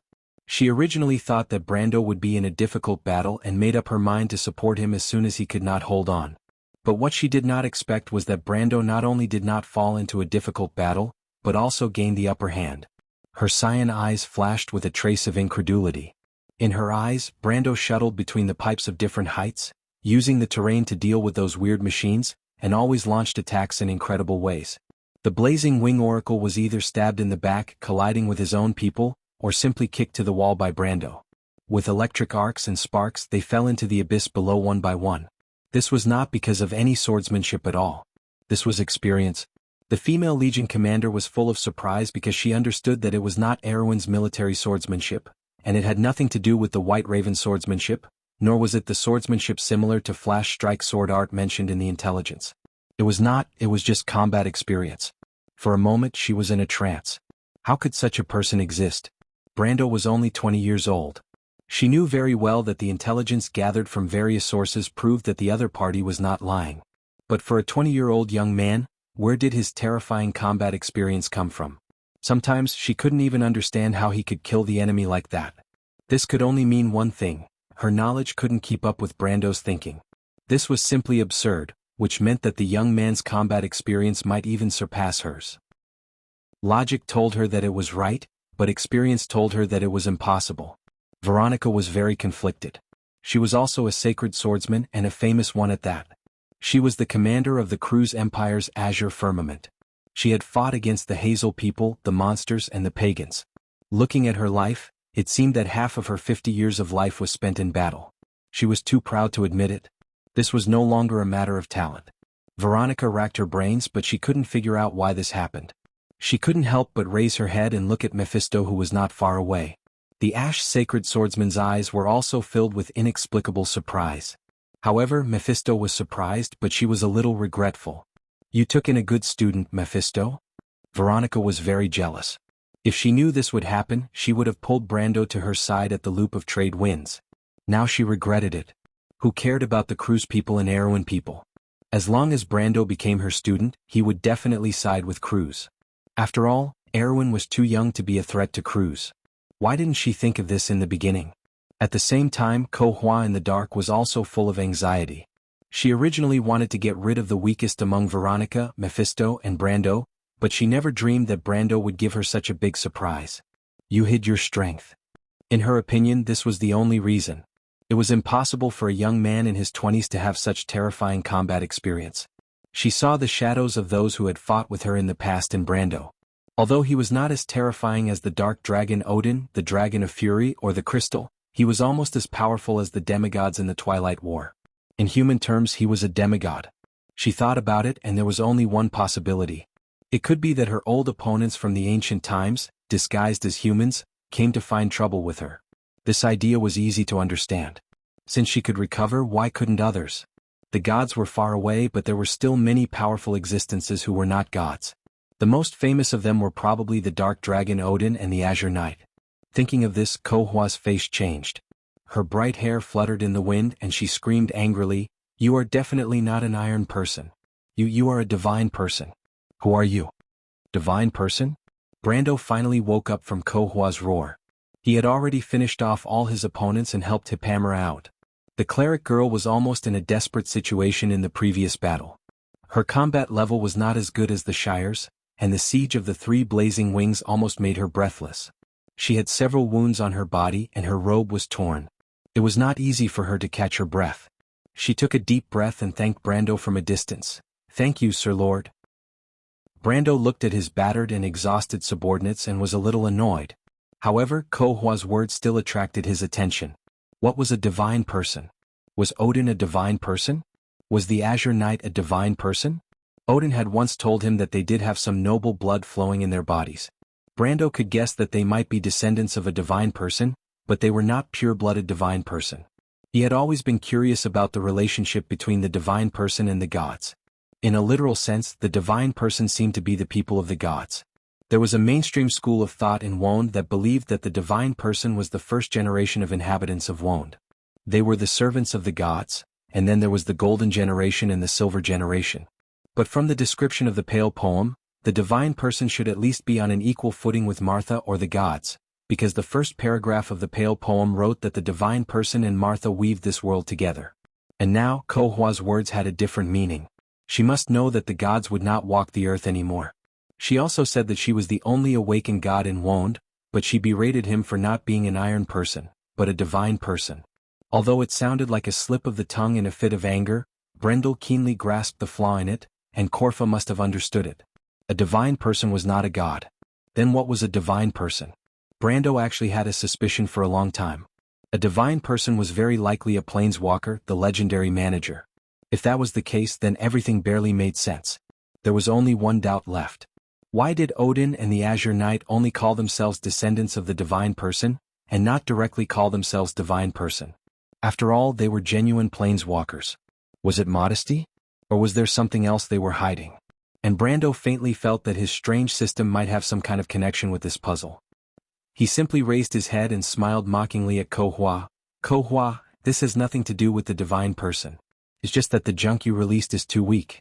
If you want to talk about divine person, aren't there a few here?" He looked at Mephisto and Veronica meaningfully. The two of them had just disposed of all the blazing wing messengers, and even the Shire had dismantled the 2 blazing wing messengers that were fighting against him. Although the Shire's strength was at the same level as Hippamera's, his combat experience was far from what the latter could compare to. "Don't play dumb." Corfa was fooled as expected and replied coldly, "I'm not talking about your mediocre strength but your combat instincts. Don't you think you're being a little too pretentious? An elemental activated insect with the combat instincts of a commander level." Commander level combat instincts. Brando caught another term. He knew very well where his combat instincts came from. It was the experience of a level 130 warrior. The growth rate of a player's ability was far faster than that of an NPC. A level 130 warrior was almost equivalent to a few hundred years of combat experience for the NPCs or even more. He knew very well that the pure combat ability of his era had probably surpassed that of William of this era. In other words, he was indeed close to the divine realm, but there was still a long way to go before he had the power to exist. "Can commander-level combat instincts prove that I'm a divine person?" Brando deliberately smiled contemptuously. "Of course not, but are you a divine person? Are you Alphonse, Crystal, or Blazing?" Ko Hua's sneer echoed throughout the space. She felt that she had completely seen through Brando's disguise. At the same time, she gritted her teeth in hatred. No wonder this guy saw through her weakness at a glance. She did not believe that the Iron Person of this era had knowledge and memories about the ancient era, about the gods. Even the Silver Person could not. Brando finally understood. In other words, in Ko Hua's view, a commander-level strength was either a divine person or a divine person. There was no other possibility. He also remembered that Ko Hua was also a commander-level monster in the Dusk Camp. And the commander-level existence that she spoke of was likely to be an existence corresponding to them on the side of Order, which was an opponent of the same level as her. Brando estimated that according to Cruz's mythological classification, it was about the strength of a demigod or above. Brando suddenly began to feel that it was interesting. It was the first time that he was so close to the inside story of the chaotic era in the game. He knew very well that the story, quests, and rewards of the game story about that era were mostly outrageous. Because no matter if it was an item or a skill, as long as it was labeled with the prefix ancient, it was a symbol of extreme awesomeness. Just like Flash Strike Sword Art and 9 Luminary Sword Art, These things were products of recent ancient times. And with the Battle of Babel Fortress as a dividing line, the history before that was called Before the Era, which referred to the myths and legends before the chaotic era. And in the game, there was only one kind of item that players came into contact with before the era: the war slate. But just this was enough to drive everyone crazy. "Where are you from?" Ko Hua suddenly asked. 11, 12, or 17? What did these numbers mean? Brando was a little confused, but he did not show it on his face and pretended that he had been exposed. He smiled bitterly and said, "No comment." But he did not expect that dark Ko Hua, who had almost completely turned into lightning, suddenly quieted down and stared coldly at him with his silver-white eyes. "Strange, you are not a celestial. What are you?" "You are the F***king thing." Brando cursed, but he did not expect that the other party's attitude would change 180 degrees. Thinking back, the problem could only be with that set of numbers. But no matter how hard he racked his brain, he couldn't figure out what the connection was, and Corfa certainly wouldn't answer his similar questions again. At this time, Veronica and Mephisto finally came to his side. "Brendel, what are you playing at?" Veronica was the first to ask. But Brendel felt that the way she looked at him was a little strange. It was like a little girl who wanted a toy but could not get it. He could not help but feel a chill down his spine. What kind of strange idea is she up to again? He hurriedly replied, "Yes.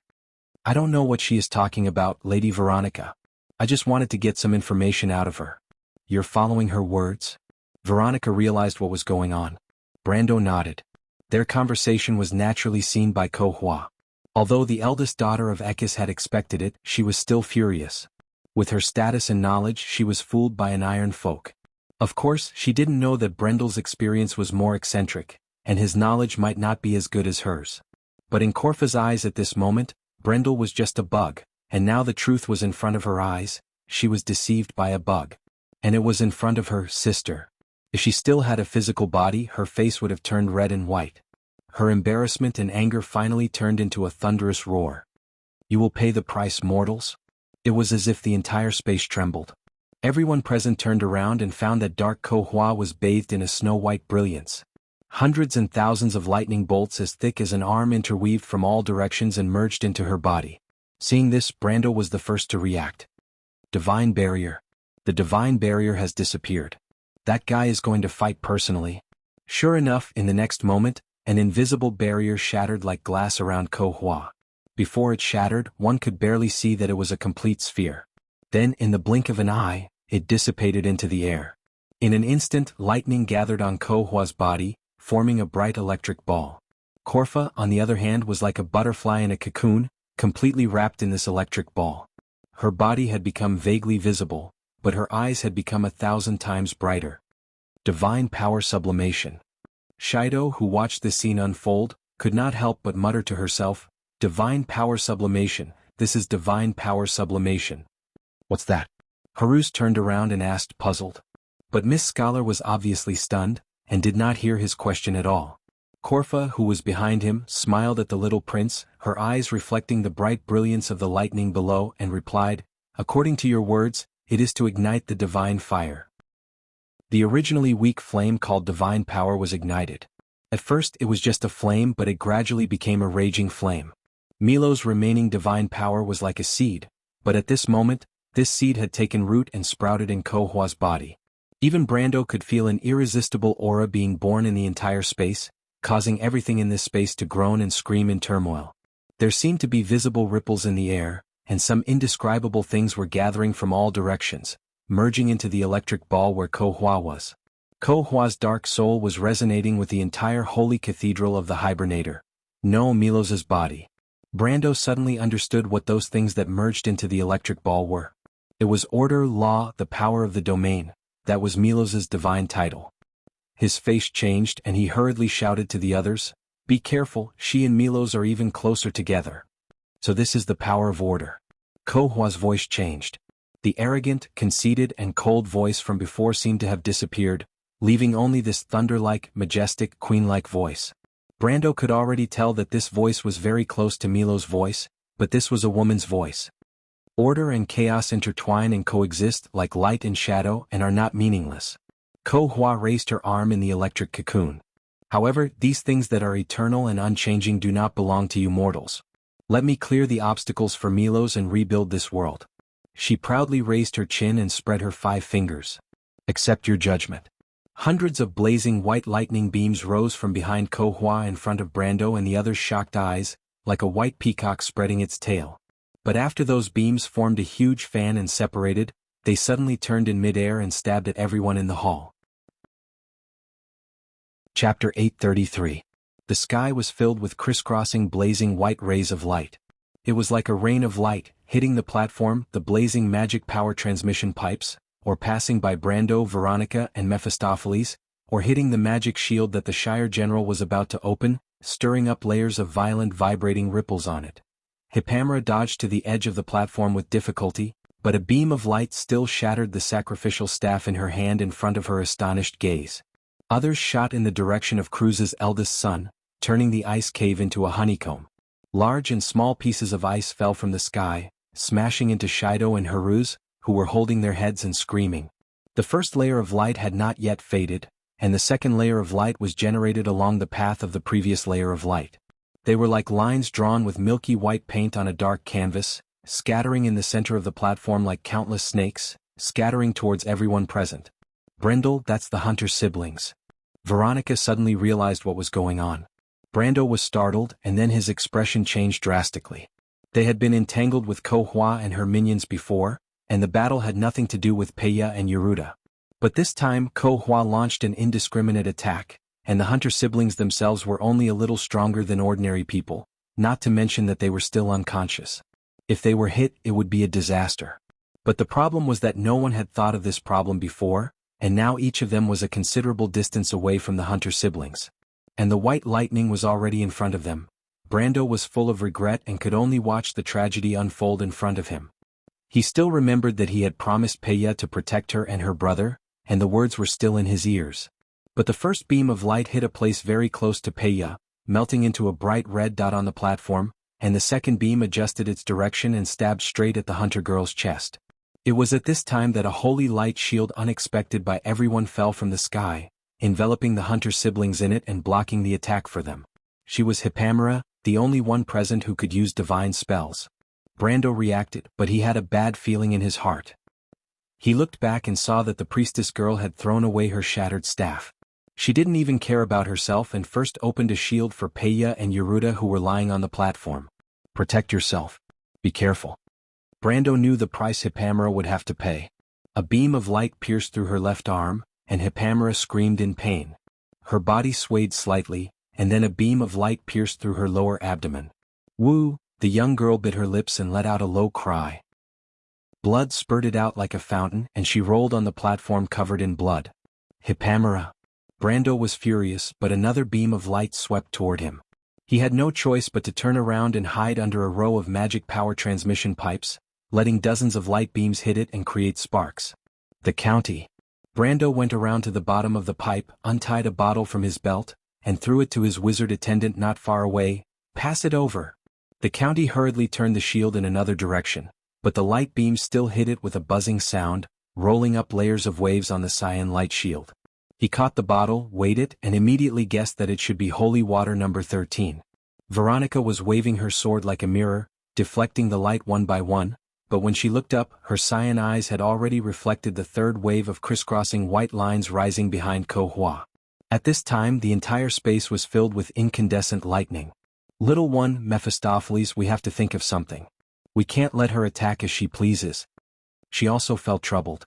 My lord, I'm also having some trouble here. The county was also full of anxiety, but the light beams shooting at them were like torrential rain, making it impossible for him to move his feet. Of course this could not go on. Ko Hua had Milos as an endless source of energy, and they would be exhausted to death. Brando pondered for a moment, then raised his head and shouted to his teacher above him. Teacher, can you think of a way to attack Ko Hua so that she can't concentrate on attacking us? Among the 5 of them, only Mephistopheles had the strength to launch a counterattack. Mephistopheles immediately rushed towards Ko Hua. For a moment, countless white light beams flew towards him, but every white line that came to the Ash Sword Saint's side was reflected by a gray reflective surface that appeared out of nowhere. The denser the white lines were, the more frequent the reflections were. The Ash realm surrounded Mephistopheles, and for a moment, it was like a sparkling wave of light. The ash sword saint seemed to have forcibly torn a crack in the white lightning and explosions, which made Ko Hua jump in fright. Damn it, damn it. She screamed angrily, and hurriedly redirected most of her attacks towards Mephistopheles. In this way the pressure on Brando and Veronica was greatly reduced. But the price was that Mephistopheles had to temporarily retreat, and his power of order was greatly depleted. At this time the County finally had the time to raise his shield and rush towards Hippamera. The white light beams were like tracers hitting his shield. On the platform, there were even stray bullets that hit Hippamera, who was trying to get up again. The girl's shoulder exploded into a blob of blood, and with a cry she lay completely in a pool of blood. The County rushed over to drag the County back, but no matter how hard he tried, he was always a hair's breadth away. Ko Hua seemed to have seen through their intentions, and mobilized a relatively high density of attacks to stop the County's next move. The shield in the County's hand was flickering, and the magic power consumption was astonishing. Gradually, sweat appeared on his forehead. If this continued, he would have to retreat to the bottom of the pipe. Of course, Brando saw the predicament, and could not help but be anxious. At this time he could not care less, and at this time he shouted, "The County, quickly raise your shield and face me." The County was slightly stunned. "Quickly." Brando was very anxious. "My lord, you can't take the risk." Hippamera's intermittent voice suddenly came from the soul, and she seemed to be enduring great pain as she whispered, I haven't been following you for long, give up on me." "What do you mean by long? Do you think I'm a merchant?" Brando stared at the County. "Quickly, this is an order." The County smiled bitterly and did not face Brando with the shield. Instead, he extended the edge of the shield for a while, and now it could also cover the direction Brando was facing. "That's more like it." Brendel heaved a sigh of relief. Charles replied, "But don't just focus on saving the damsel in distress and get me into trouble, my lord." "Nonsense, don't you want to save her?" The County shrugged. "I'll cover you." "My lord." "Mr. the County." Hippamera was lying in a pool of blood and murmured. Brando naturally did not stop for a moment. He directly launched Flash Strike Sword Art and slashed at the County. Buzz! With a soft sound, the County's shield flashed more violently than ever before. He could not help but cry out in shock, "My lord, do you want to kill me?" "Shut up." Brando knew that his troublesome attendant was joking with him, but he was not in the mood now. He withdrew his sword from the County's shield, and in a flash he had already arrived beside Hippamera. The cleric girl was so miserable that he could hardly bear to look at her. There was not a spot on her body that was not stained with blood. Brando secretly hated Ko Hua's heavy-handed attack. At the same time he hugged Hippamera's soft body.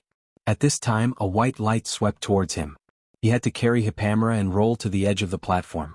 He looked down from the edge and was pleasantly surprised to find that there were a few pipes that could hide people. Brando hurriedly jumped down from there and then put Hippamera on top of the pipe. He carefully lifted her head, but he was immediately stunned because he saw Hippamera's blood-stained face.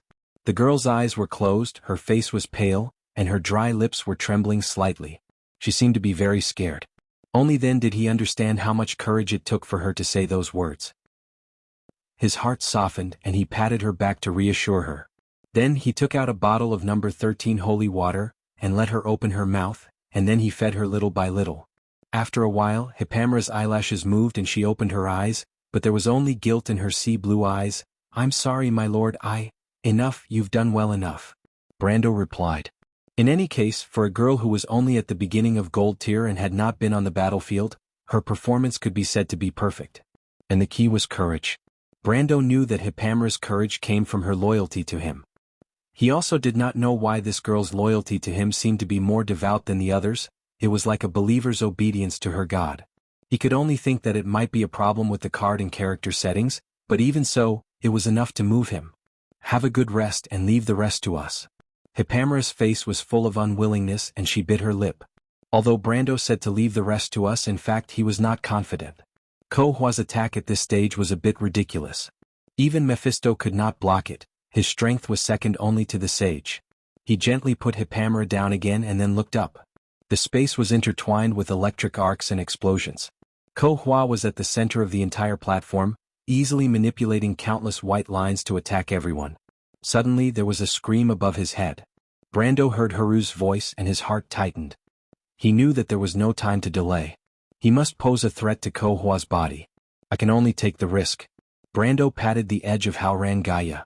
In the intertwining white light, Dark Ko Hua felt the energy in her body increasing exponentially. She could not help but squint her eyes. There was an illusion in her heart. As long as she waved her hand, everything in front of her could be turned into ashes. This feeling of being in control of everything was too good. Even in her heyday before the new era, she had never experienced such a wonderful pleasure. So this was the feeling of being a god in the world of order. She licked her lips and began to like this feeling a little. Although there were only some insects in front of her, but controlling lightning for her own use, and using this power of nature to destroy everything, it felt good. She was still at ease, but the people in front of her were already struggling. At this moment, the images appeared once again around her. Perkins had already turned into a sea of flames, and the next city was 10-Armed City. A virtual hourglass was currently counting down in the sky above the city. The next time the hourglass was filled with energy, it would be the end of the city. Destruction to Dark Ko Hua was a kind of pleasure. She could not help but laugh out loud. Like the shrill laughter of a demon, it echoed in the space. Mephisto and Veronica were both livid, but no one noticed that it was at this time below the platform that Brando had already disappeared. Haruz leaned against the ice wall with a pale face, as if he was very cold and shivered. Miss Scholar was so anxious that she was about to cry. She had covered the little prince with all the spare clothes in her backpack, but the latter's body temperature was still dropping rapidly. There was a large pool of blood behind him, and blood was still gushing out of his chest. Am I going to die? No, absolutely not. By the way, Haruz, do you look like your sister? Shido, under Lenorette's signal, kept diverting the little prince's attention so that he could stay awake. Haruz shook his head weakly. Really? Shido was a little skeptical. I don't believe she is more beautiful than you. Haruz wanted to cry, but he could not. He was a man. Miss Shido, I'm a little, not happy at all when you say that. Who are you?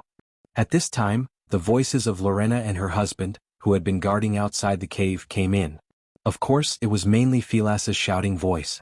Then there was a muffled groan and the sound of fighting. The eldest prince immediately frowned and looked in that direction. Soon they saw Lorena supporting the injured Philas back. Shido looked up and her face changed immediately. She saw a group of black-robed knights pouring in from the outside. All for one. Her vision was sometimes clear and sometimes blurry. Scarlet suddenly remembered an experience of encountering a pack of wolves in the mountains, which seemed to be the scene in front of her. However, in the dark mountains, the bright moon was in the sky, and the howls of wolves rose and fell one after another. The wolves were like shadows in the forest, one after another, appearing all around. Wolves were cunning and cruel when they moved in groups, just like the crew's nobles who were approaching in shadows. They seemed to be winking at each other, like a pack of wolves trying to outflank the jungle, growling and baring their white fangs. Scarlet shook her head in a daze, and in a trance, she realized that it was the gleaming long sword in the hands of the noble soldiers. The crew's people were surrounding her again. Scarlet barely kept her eyelids half open. She saw the young man with a crossbow not far away seem to be persuading her, but his voice was humming far and near at the same time, and she could not hear him clearly, and the other party's expression seemed to be exaggerated without limit. He sometimes smiled, revealing rows of neat teeth which made her shudder. Just like that, a long while passed. She saw a man coming towards her, close to her. She gritted her teeth and stepped back, only to find that she was powerless to resist. My lord. Scarlet's heart was in distress. She suddenly felt afraid that she would never see her lord again. She was so scared that she almost trembled. Her face was covered with a layer of gray, and tears flowed down her face uncontrollably. At this time, a cold blade was placed on her neck, and then she felt a sharp pain on her scalp. Someone grabbed her hair and pulled her head up. She had no choice but to look at the person. Her vision was very dim, as if she was in a daze. She could barely see that there was a long scar on the person's face, and he was looking at her with a somewhat playful gaze. A female monkey in the forest. Hey, what do you mean by that look? In her daze, the other party laughed and said. Scarlet seemed to be stung, and she struggled with all her might. The man shouted angrily, grabbed her head, and slammed her against the ice wall behind her. The mountain maiden felt her vision go dark and she coughed heavily. Then she heard a series of scolding. The young man seemed to be loudly reprimanding his companions, but Scarlet did not feel any sense of security. She just wanted to curl up and provide herself with a sense of protection. But the man pulled her hair and turned her face, and then patted her face with his hand as if he was saying something to her. Something about Veronica, the Pahiru family, conspiracy, treason, Her Majesty the Empress, and so on. In between he seemed to mention the Lord's name. Scarlet trembled and tried hard to hear what the other party was saying, but the voice seemed to be getting weaker, as if it came from the horizon. She felt her eyelids getting heavier, and waves of sleepiness came over her. After the man finished asking, he stopped and looked at her. But she was a little confused. Then there was a heavy slap to the face and she felt that half of her face was numb and swollen. She could not open her eyes and could only squint slightly. But she still gritted her teeth and stared at those people. At that moment, as if she was enlightened, Scarlet understood that the other party's target was not her. They wanted to deal with the Lord and Lady Veronica. This was like a conviction that was injected into Scarlet's heart, and made her sober a little. In her vision that had become abnormally narrow, she saw the young man called Babarn pull away the person who was interrogating her, and then the two of them had a fierce argument. No. I must inform the Lord. This was the only thought in the mountain maiden's mind in a daze. But at this time, a voice seemed to have drilled into the depths of her heart. Scarlet, I remember that is your name, right? Chapter 834. The Black Knight creaked as he walked on the ice and filed in. Lorena, Faraz, Lenarette, and Shido raised their hands one by one, each with a black crystal-like long sword resting on their necks. The sword-wielding Black Knight had a long black velvet cloak and an expressionless face, like a golem made by a wizard. The ice cave was a mess, and the crisscrossing sword marks on the ice proved the fierce battle that had taken place before. The Black Knight dragged the bodies of two of their people out, leaving a dark red mark on the ice. One of the particularly tall Black Knight came to Ko Hua, and the girl looked back with her pale silver eyes without fear, but she could only see a pair of particularly bright eyes under the shadow of the other party's hood, as well as the thin lower half of his cheeks. The Black Knight stared at Ko Hua's snow-white neck for a while, as if considering whether to put his sword there. Please step aside, Ko Hua said in a crisp voice. Miss Ko Hua. The knight put his hand on his chest and bowed slightly to Ko Hua, the heavy armor rubbing against the chainmail below making a clattering sound of metal colliding. Are you going to do to me what you did to them? Ko Hua glanced at Shido, who was biting her lower lip in fear, and asked calmly. I wouldn't dare. The knight replied with his head lowered. Ko Hua smiled slightly. She knew that these people were believers of the dusk, and they respected her mostly because of her sister. Perhaps they thought that was Ekis' eldest daughter, the leader of the monsters of the Dusk Legion. If mortals worshipped gods and Martha, then these people's fanatical idols included Darkness Ko Hua. Although she was simple-minded, she couldn't help but sigh in her heart, understanding that they just wanted to believe the truth, that they were willing to believe. Then I beg you to let them go, okay? She asked softly. I'm afraid not. Aren't you guys afraid that I'll get angry?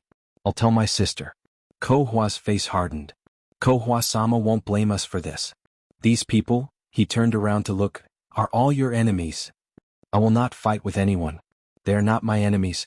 At least it belongs to your sister, right, our little princess? The knight's lips curled up. Ko Hua shut her mouth. She glanced at the trembling Shido and said, then at least let her go. She's just a child, she's no threat to you. The knight turned around and nodded. The Black Knight beside Shido sheathed his sword, and the scholar slowly slid to the ground as if paralyzed. She then burst into tears. The knight frowned and glanced outside. However, the battle outside was still going on fiercely, and no one was paying attention to the noise here. He breathed a sigh of relief, then turned back to Ko Hua and said, please stay here, Miss Ko Hua. Ko Hua glanced at him, neither answering yes nor no. She just stepped back and sat down. She looked at the crying Shido and gave her a comforting look. The latter looked at her gratefully, and her sobs gradually subsided.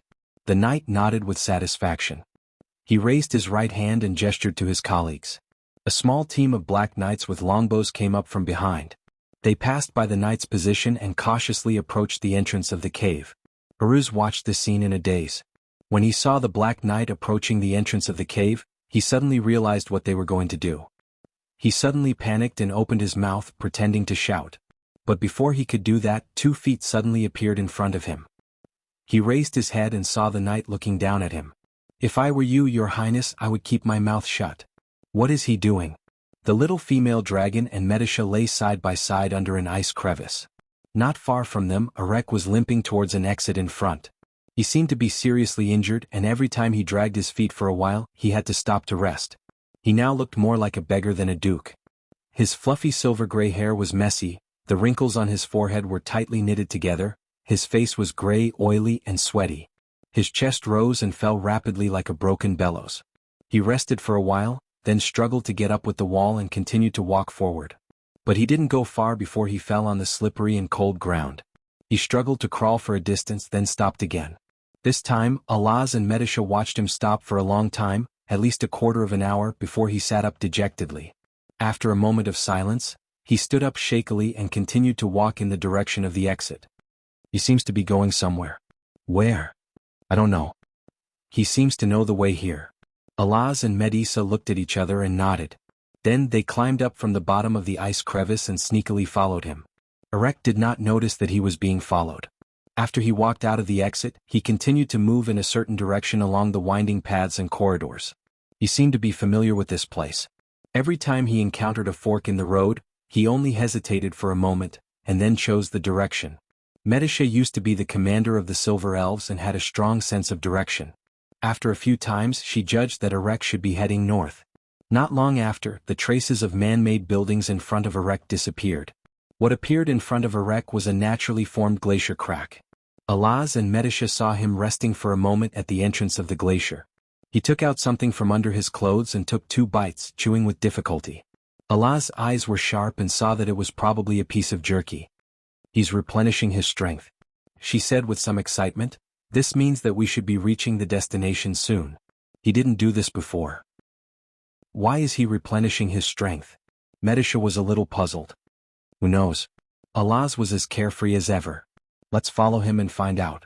Should we restrain him first? Medisha thought for a moment and felt a little uneasy. No, Alaz shook her head. What if we're not there yet? This guy is very stubborn. He definitely won't lead the way for us. The Silver Elf Princess thought about it and agreed, so she nodded. Just as the two were talking, the Duke had already wolfed down the food in his hand. He took out a handful of snow-white powder from his pocket and held it in his hand for a moment. Then he frowned and swallowed it with difficulty. Alaz and Medisha both saw clearly that it was snow. Erek must have preserved it in the ice crevice earlier. Fortunately, the temperature of the ice layer did not melt it. But this further confirmed Alaz's guess. After drinking the snow water, Erek coughed twice at the top of his voice, obviously a little unbearable. But he still stood up slowly and without much hesitation, walked directly into the glacier step by step. Seeing this scene, Alaz was excited again. She hurriedly waved at Medisha and the 2 girls followed behind her. The glacier was very long and narrow with a faint blue light. After walking for a short while, Alaz suddenly turned around and patted Medisha on the shoulder. Medisha, do you hear something? In the dark environment, her golden eyes were particularly bright and sparkling. Medisha glanced at her and nodded. Thanks to her long pointed ears, the elf's hearing was very outstanding. She had already heard the sound from the other side of the glacier. It's lightning. That means we're in the right place, Alaz replied with a little excitement. He must have some tricks up his sleeve. But Lady Martha is obviously on our side. He's dead meat. Medisha's expression was a little strange. She looked at Alaz and showed some anxiety. Anyway, let's go quickly. Sister Alaz, I'm worried that we'll be late. What's wrong? What are you worried about? I think I heard the voice of the Lord. What? The exit on the other side of the glacier was located on top of the cliff. Outside the exit, there was a deep gorge about 20 to 30 meters long. At this moment outside the gorge, lightning seemed to have weaved into a terrifying storm, wreaking havoc in the entire gorge. And because of the gorge, it was difficult to see the exit in this direction from the platform where Kohua was in the dark. On the contrary, standing at the exit, Erek could see the situation below. His pale, skeleton-like claws were clasped tightly on the ice. With a cold face, he looked down at the fierce battle between Veronica, Mephisto, the Shire, Brando, and the others in Kohua. A cold smile appeared on his pale face, as if the previous depression had been swept away at this moment. But suddenly he felt his heart beating violently again. He hurriedly pressed his hand to his chest, his face full of cold sweat, as if he was receiving instructions. He nodded cautiously, nodded again, shook his head again, then frowned and finally nodded again. I understand, Lord Kohua. Yes. Finally, he muttered these 2 words as if to himself. Alaz and Medisha, who were hiding behind the crisscrossing cracks on the glacier, saw him pull out a dagger from his boot, and then began to carve and draw on the ice. After a short while, they saw clearly that he was drawing a circular magic circle. It should be Kohua who summoned him here. No wonder he could distinguish the maze-like path below, Medisha said in realization. Sister Alaz, can you recognize what magic circle he is drawing? It seems to be a channeling magic circle. A channeling magic circle? Medisha saw the critical situation below and was nervous. She could not wait to summon her unicorn and fly down to fight side by side with Brando. But fortunately she still knew what was more important.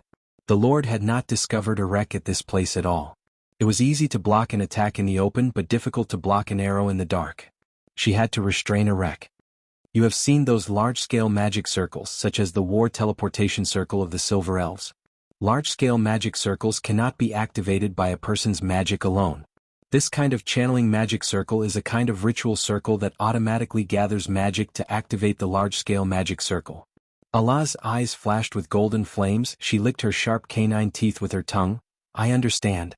Cruz's door of flame, the stolen materials must be on him. Ko Hua wants him to open the portal here and summon the demons to fight for her. We must not let him succeed. Medisha could not help but blurt out. Of course.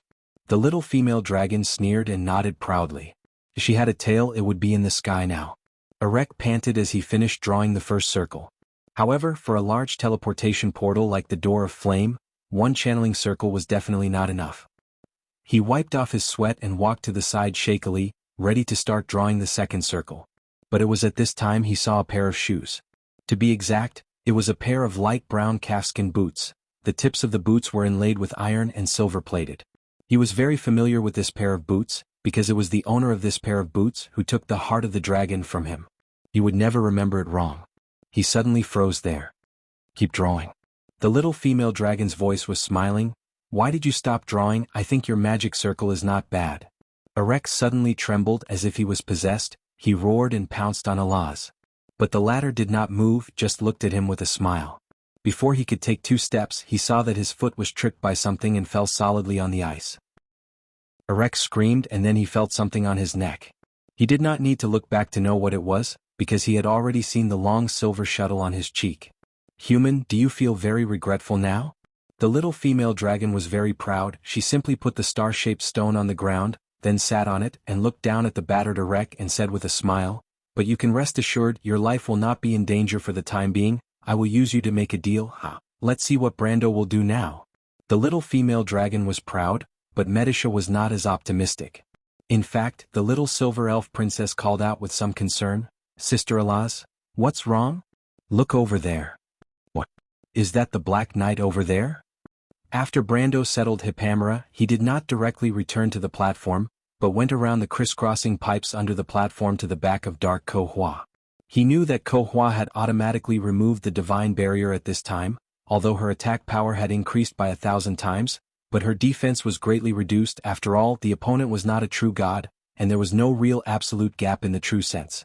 And at this time, Dark Ko Hua finally realized that there was one less person on the battlefield in front of her. She subconsciously looked back, but only saw the moment Brando's figure disappeared in that direction. At that moment she instinctively felt danger. As if subconsciously, the dense lightning quickly converged from the front half of the platform to the back half of the platform. Although even Ko Hua herself could not tell why she felt that Brando, who had just elemental activation, was more dangerous than the Sword Saint in the ultimate domain above her head, but after all, she was once a demigod, and now she had Milos's domain and priesthood. Her perception was 1,000 times sharper, and her premonitions were 1,000 times more accurate. Most gods believed in their own premonitions, just like how Martha could see the twilight of the gods and the world at the beginning of the creation of the world. The dense white light beams converged together like a wall of electricity, crackling and hitting the platform, forming dozens of dazzling golden lines in the entire back half of the platform, as if even the platform was about to melt. But these crisscrossing lightning bolts could not stop Brando. Everyone saw that Brando's figure was like a ghost, disappearing and reappearing continuously. The lightning passed through his figure, like passing through a broken phantom. In an instant he had passed through the storm of lightning and arrived in front of Ko Hua. Previously, when Brando attacked the Shire, no one had noticed the subtle details on the battlefield, but at this moment, it was no longer clear. Flash strike, Veronica almost blurted out. And in the ice cave, Lenoret and Shido could not help but show a look of great surprise. Brando had already slashed his sword at Ko Hua. But at this time Dark Ko Hua breathed a sigh of relief. She stared coldly at Brando's sword that was getting closer and closer to her, and her tone was so cold that it was almost terrifying. The Dragon Clan's skill in manipulating space is also derived from the Twilight Clan, and you dare to show off in front of me. As soon as she finished speaking, countless bolts of lightning interweaved in front of her. It was as if even space itself was trembling, blocking Brando's sword. At that moment, Veronica, Lenoret, and Shido were all stunned. The flash strike sword art was blocked. This was almost unimaginable. Flame King Gretel's flash strike sword technique was a sword technique that was worshipped as a god in Kurlutz. Once this technique was passed down from the Dragon Clan, its target would either be hit or dodge in the thousandth of a second after the blade appeared from a crack in space. There was almost no third possibility apart from that.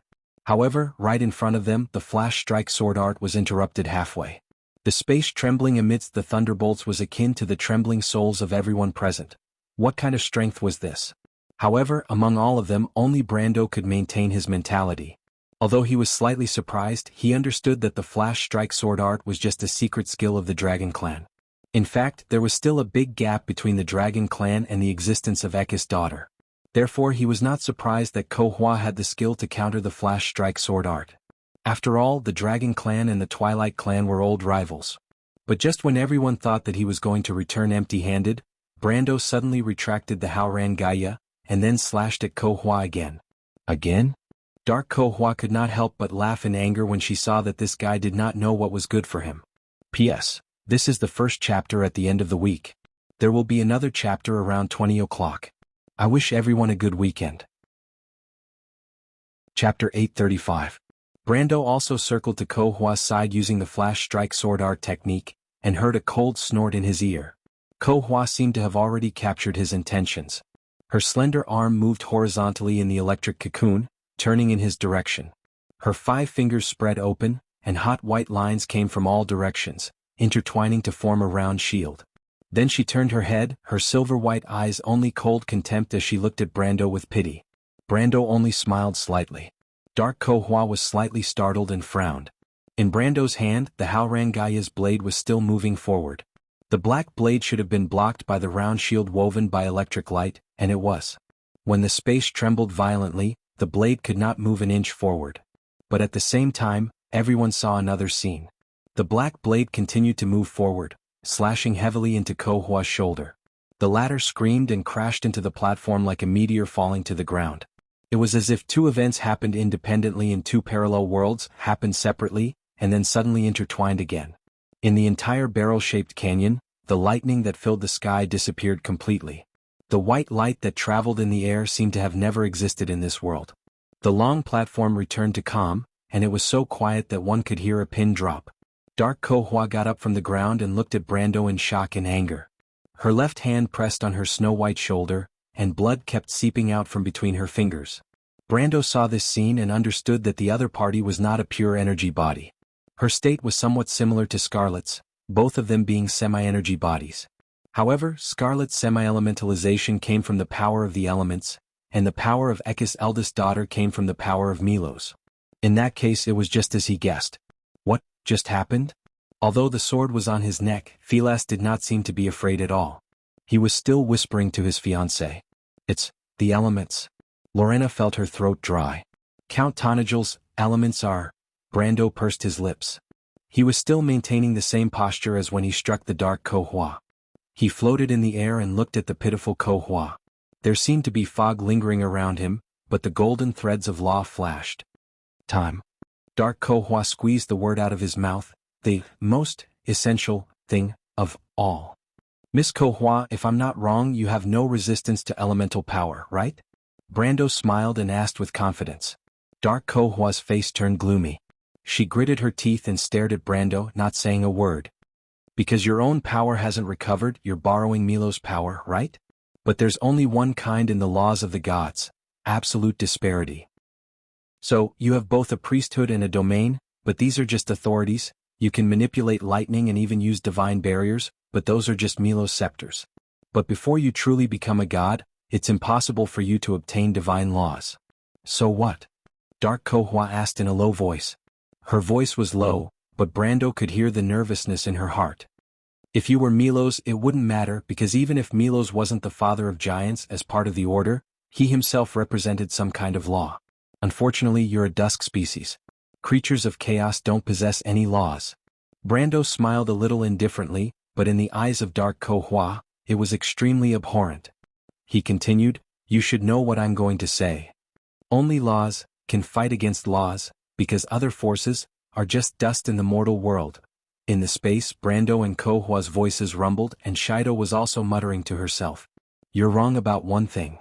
Dark Ko-Hua's face was gloomy as she gritted her teeth and said, there's not only the power of order in this world. Even order itself is just a manifestation of chaos, and chaos is also the top law. Brando nodded. Indeed, in your heyday you naturally wouldn't care about us, but now you've just recovered and you're just wearing Milo's shell. And even this shell has a fatal flaw for you. You must feel that it's a pity. If I had discovered it a little later, you would have been perfect. Dark Ko-Hua was indeed furious. Lightning flashed in her platinum eyes. This was already the second time Brando had seen through her disguise. She didn't understand how he could always find her fatal weakness in the first place, but the repeated provocations finally made her furious. You damn bastard. But she knew that she couldn't do it. This human in front of her was complacent, and it was a perfect opportunity for her. Energy was flowing into her body, and in just a quarter of an hour she would be completely reborn with the help of Milo's body's recovery. At that time these guys in front of her would really be insects. But it was at this time that Dark Ko-Hua felt a little strange. She stared at Brando, who was looking down at her from above, and felt that he should have seen through her thoughts. No, that's impossible. Otherwise, why didn't he do it? She pressed a hand on her shoulder, and a complicated light flashed in her eyes. She thought for a moment and was about to test the other party, but Brando smiled and interrupted her. Are you wondering why I didn't follow up with another attack? Dark Ko-Hua seemed to have been hit in the heart by this sentence. The thing she was most worried about had happened. It's actually very simple. My power is only enough for me to stab with my sword, Brando continued. But fortunately, I'm not the only one here.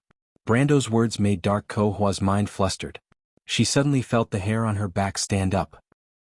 She quickly turned her head and saw a gray blade. The blade moved forward silently, bringing along a gray domain as it moved forward quietly, as if it was sucking in all the sounds around it. Gray element. She immediately recognized that it was the attack method of the human sword saint. Although the opponent's element was not as vicious as Brando's time, his strength, the ultimate domain, made her very wary. Just as Brando said, she had no way to resist the power of the law. She had no choice but to roll awkwardly to avoid the Ash Sword Saint's sword. But her dodge proved Brando's words. Ko-Hua herself obviously knew this. When she got up from the platform, her face was as black as iron. Once Mephisto seized the opportunity, Dark Ko-Hua had no chance to summon lightning. Without the shell of Milo's authority, how could she, who had just recovered, be a match for the Ash Sword Saint? In fact, if it weren't for her rich combat experience, she would have been nailed to the platform. Veronica, who saw this scene, turned back with strong curiosity in her eyes. How did you guess? In fact, the reason was very simple. When this dungeon was opened, the players had not yet activated the concept of elemental activation. If the boss in this dungeon could control the elements, then the players of that era would not have been able to win. Only the law can fight against the law, other powers are but dust in the world. This sentence was the title of the chapter on elemental activation, and was also the core of the law of Tiamat. Brando remembered it deeply. And with this preconceived idea, with the result and the deduction process, and observing Dark Ko-Hua's various performances, it was not difficult to find the answer. Previously, it was too easy for Master's Grey Realm to destroy her lightning.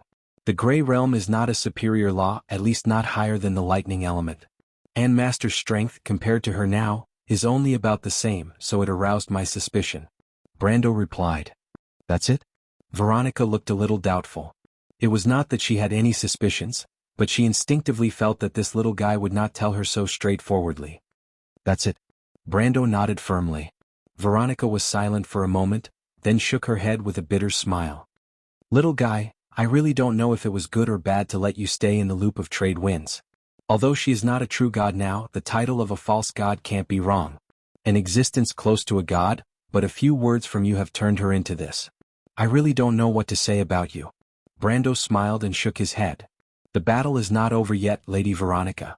Ko-Hua is Ekka's eldest daughter, she will not admit defeat so easily. What else can she do? Veronica narrowed her eyes suspiciously. She is not a god yet, only the law can fight against the law. In addition to the priesthood, she has another authority of Milos. Brando stared at Ko Hua, who was fighting with Mephisto below, and said word by word, "Domain." As if to prove Brando's words, the dark Ko Hua suddenly screamed in anger. In an instant, a light blue electrostatic field with her body as the center expanded in an instant and shrouded the entire canyon. It was like an expanding ripple, but when this expanding ripple swept across everyone present, everyone felt that their connection with the original world was cut off. The feeling was as if they were still in their original position, and the scenery around them did not change at all, but they felt that they had come to another world. Brando, Mephisto, the Shire, Veronica, and Hippamera, who was lying on the pipe under the platform, felt it the most obvious. This is. The Shire's eyes were a little bright. A world formed by the law of thunder. Veronica closed her eyes and felt it carefully. Although it does not belong to Ko Hua's law, but it is indeed so, she wants to use Milo's law to offset the advantage of our elements. Brando had already seen through Ko Hua's trick, or rather, the opponent's means were within his expectations. The third phase has begun, Madame Veronica. The next step is up to you. What third phase? The female commander of the crew's army was a little startled. Nothing, madam, you should be the fastest in this situation, please deal with those pipes. Brando shook his head. I have to help the teacher. You? Veronica looked at him suspiciously. Will it be okay? Brando paused for a moment. Then he replied, it better be okay. The entire space in the canyon was like a prison, completely shrouded in an electrostatic field. Light blue fragments of light floated in the air, and on the platform it was a different scene. Mephisto's gray realm no longer had the absolute advantage, but was suppressed by the light blue light to a very small area. He stabbed at Ko Hua with his sword, and the latter seemed to have regained the ability to fight back. She raised her bloody left hand, and a circle of ripples appeared on her open fingertips. The gray saint's sword seemed to have hit the divine barrier again, and stopped in midair. Mephisto frowned slightly.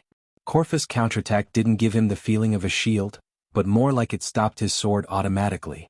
But the sword was still in his hand, and this feeling was too strange. At this time, Brando landed beside him and stood side by side. What's going on? Mephisto asked. Brando shook his head. He only knew that they should be in Milos's realm, but he had never really come into contact with a god's realm. The only thing he had come into contact with that was probably the law realm that was created after elemental activation to the extreme planes. In the extreme planes, one's own elemental power would be strengthened thousands of times, while the enemy's elemental power would be weakened thousands of times. If possible, everyone would try their best to avoid entering the enemy's domain to fight. Ko Hua's realm was similar. At least from his point of view, Mephisto's gray realm was greatly suppressed. But what made him feel strange was that Ko Hua's realm was Milos's, and her own power actually represented chaos before the fusion, which meant that in this realm, her own power would also be suppressed. But now it seemed that she was not suppressed at all. She even floated back to the platform, looking at him with a venomous gaze. What's going on? Brando was a little puzzled because he felt that Dark Ko Hua's fusion with this realm was very harmonious. But Dark Ko Hua obviously did not intend to give him a chance to think. His previous performance had made her very wary. She raised her hand and gently pointed at the air in front of her. When Algar's dragon soared in the sky, Jupiter put shackles on their wings after the north wind. From then on, the sky was cut off from these lowly creatures. Pale poem?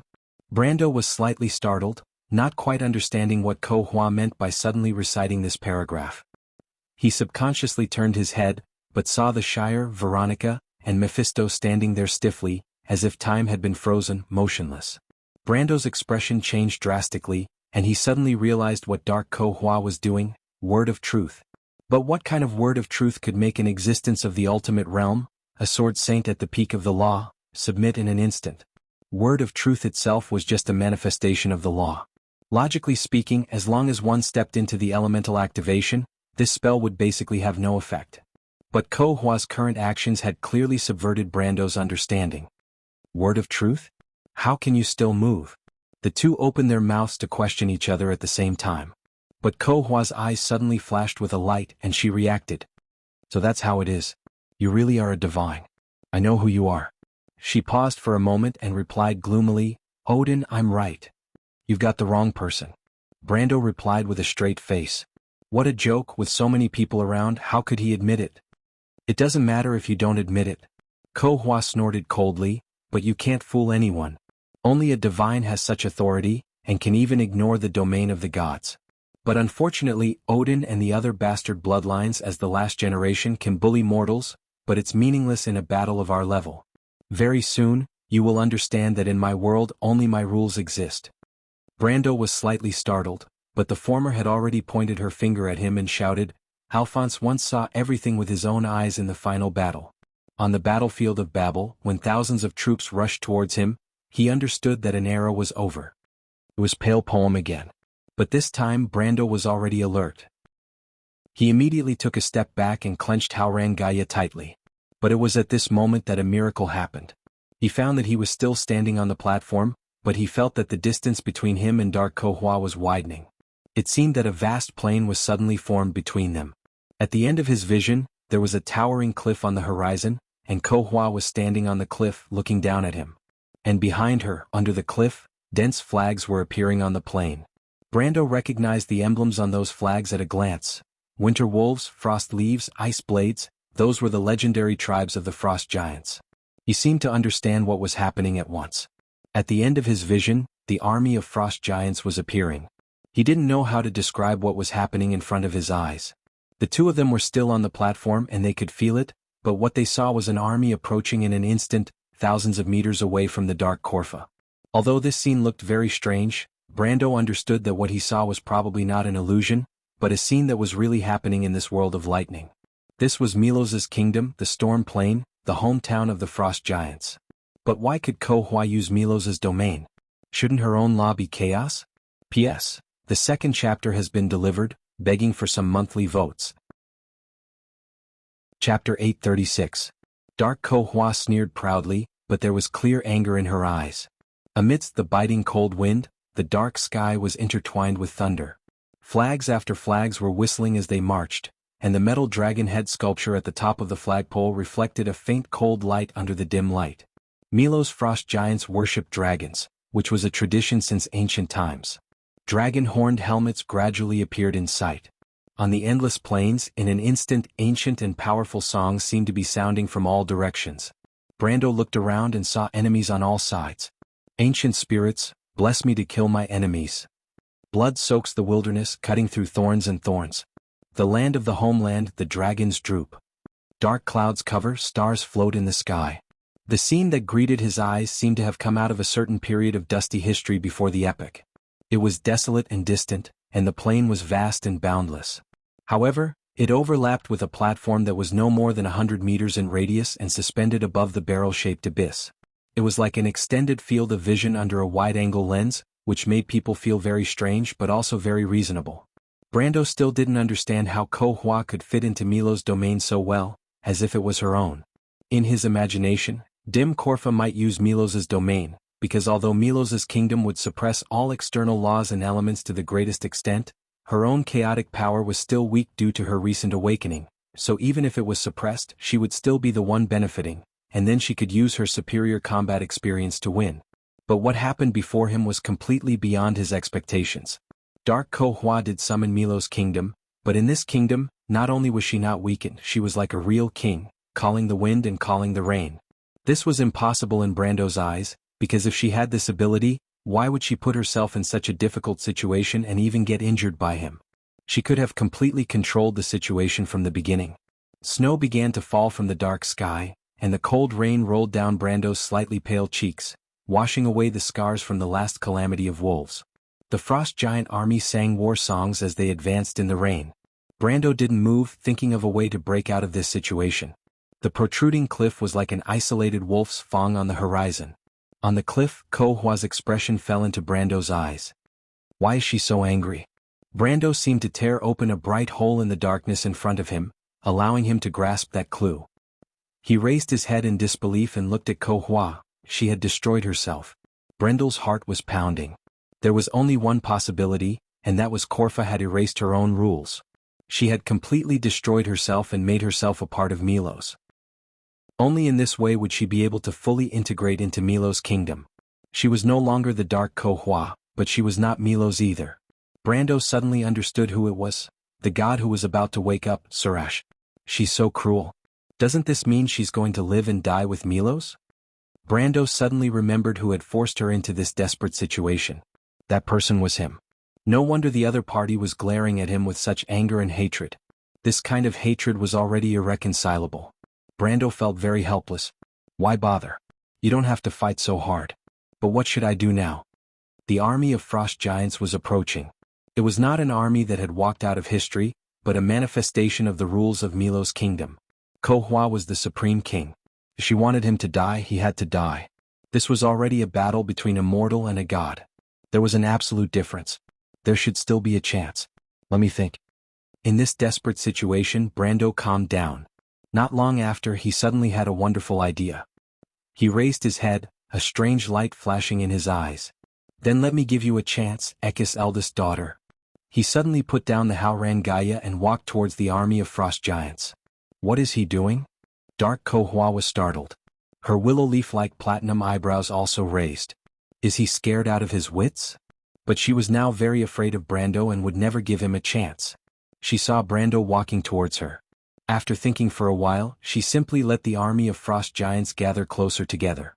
She did not believe that this army could not stop him alone. No matter what tricks Brando had, as long as she did not give him any chance, then he could only do it in vain. She had already made such a great sacrifice and could not afford to fail again. Caution and carefulness had almost become an instinct of hers. But it was not her character to be helpless. Brando had changed her habits. Thinking of this made her very angry. Brando looked at the army of frost giants gathered in front of him. It would be great if the frost chancina could still use it. Now was the perfect time to use it. Against a military fantasy weapon, even though the Frost Giants clan army was one of the legendary armies, they probably wouldn't be able to resist such power. But it was a pity that these were all just wishful thinking. What Sabers gave him was a broken Frost chancina. God knows how long it would take to repair it. He sighed, and the narrow black crystal on his forehead began to appear. He had no choice but to use the heart of Ekis. On the vast plains, the long howls of wolves rang out. Dark Ko Hua's mind moved slightly. Of course she could tell that it was the sound of wolves. And it was not those inferior beasts. It was her own kind, the wolf clan under the twilight. The mournful howls seemed to foresee the end of the world.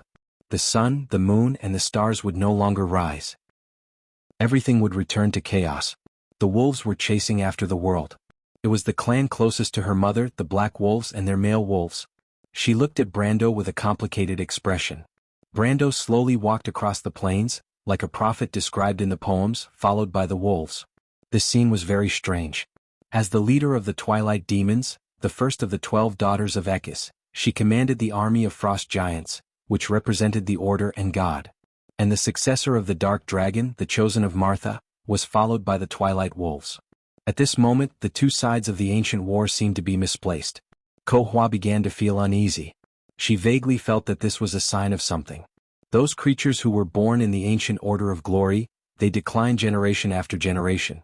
After a tragic war, they turned into dust and disappeared in history. As for the black iron generation that had been eroded by the dark magic, they walked out of the thorns, broke free from ignorance, and ignited their own flame in the wilderness.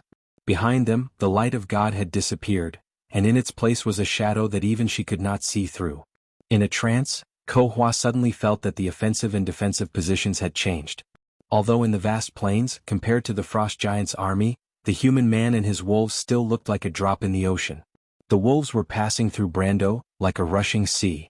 Brando let them form a wedge attack formation. The black wolves, including their male wolves, were far less brave and good at fighting than the Frost Giants. He only hoped that they would use their excellent impact to open a gap in the Frost Giants' formation. The wolves began to speed up under his command, and so did the giant army. The ice rain in the sky gradually became denser, forming a scene of strong wind and rain. The two sides that were about to fight were running at full speed in this heavy rain. The next moment, the two armies collided with each other. The average height of the frost giants summoned by Ko Hua was more than 4 meters. The giant wolves, which were the size of horses in the eyes of ordinary people, were similar to ordinary people and gray wolves in the forest. This was the battle between wolves and humans. The two sides of the battle inherited the memories from ancient times. They were not opponents who met for the first time, but old enemies who had fought for nearly 10,000 years. The wolves really tore a gap in the frost giants' formation with their speed advantage, But the obsidian leopards on the periphery evaporated in just a few minutes. They could not even cause any damage to the frost giants. On the contrary, the frost giants only needed to wave their arms to smash them into pieces. The black wolves in the back began to cut in, and the frost giants suffered casualties for the first time. They were knocked back again and again, and some of them were even trampled to death because the formation was too dense. But even so, after the wolves advanced for nearly 100 meters, they were still surrounded. A male wolf came to Brando's side. It had a scar at the corner of its eye, which was from the last battle in the Loop of Trade Winds. There were also burn marks on its fur, which was from the battle in Ampere Seal. This male wolf followed Brando the earliest. Brando could still remember the scene when it came to his side through the Black Forest. He touched the wolf's cheek and the male wolf obediently lay down. Brando grabbed its mane and sat on its back. Brando raised the Haurangaya again. The male wolf also raised its head and howled majestically. Brando looked up. Ko Hua was only 1,000 meters away from him on the cliff. Even at this distance, he could see the look of shock on her face. It must not be easy for her to slaughter her own kind with her own hands. However, the fact that she had such an expression was enough. It was enough to explain a lot of things. Brando seemed to have eaten a calming pill and patted the male wolf's neck. With a roar, a man and a wolf leaped out of the formation. They reformed the vanguard of the wolf pack, and this vanguard was obviously unstoppable. Under Brando's personal attack, the frost giant's formation melted like snow. Ko Hua saw this scene and suddenly felt extremely angry. The pity in her heart disappeared in an instant. She angrily ordered the frost giants to focus their attacks on Brando. 2 frost giants surrounded him from the left and right. Brando faintly felt that he seemed to have attracted Ko Hua's attention. He swung his sword forward and a faint brilliance came out of the blade. It was a long-range attack. This was a unique ability of the warrior class after elemental activation. Compared to the white ravensword style, it was more powerful, but the consumption was much higher. The brilliance swept across the frost giant's formation like a crescent moon, bringing with it a bloody light. When several frost giants fell to the ground, their light blue hair quickly turned white and gray. Their faces also became wrinkled like skeletons and they died in an instant. This was a typical passive effect of the time elemental activation, a lapse. Ko Hua noticed this detail and her eyes couldn't help but sink a little. After Brando's attack, the disaster for the frost giants was far from over. With a loud bang, the Haurangaya resonated with the ground. A row of rock spikes rose from the ground, and the frost giants on the left were instantly torn apart.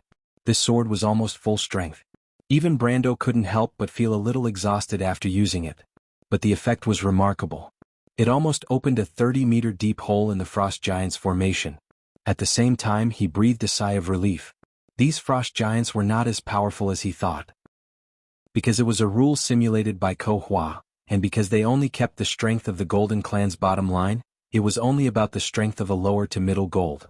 With his combat strength, it was not a very big problem. His experience was increasing rapidly, but Brando wasn't too sure if it was enough to level up to the next level.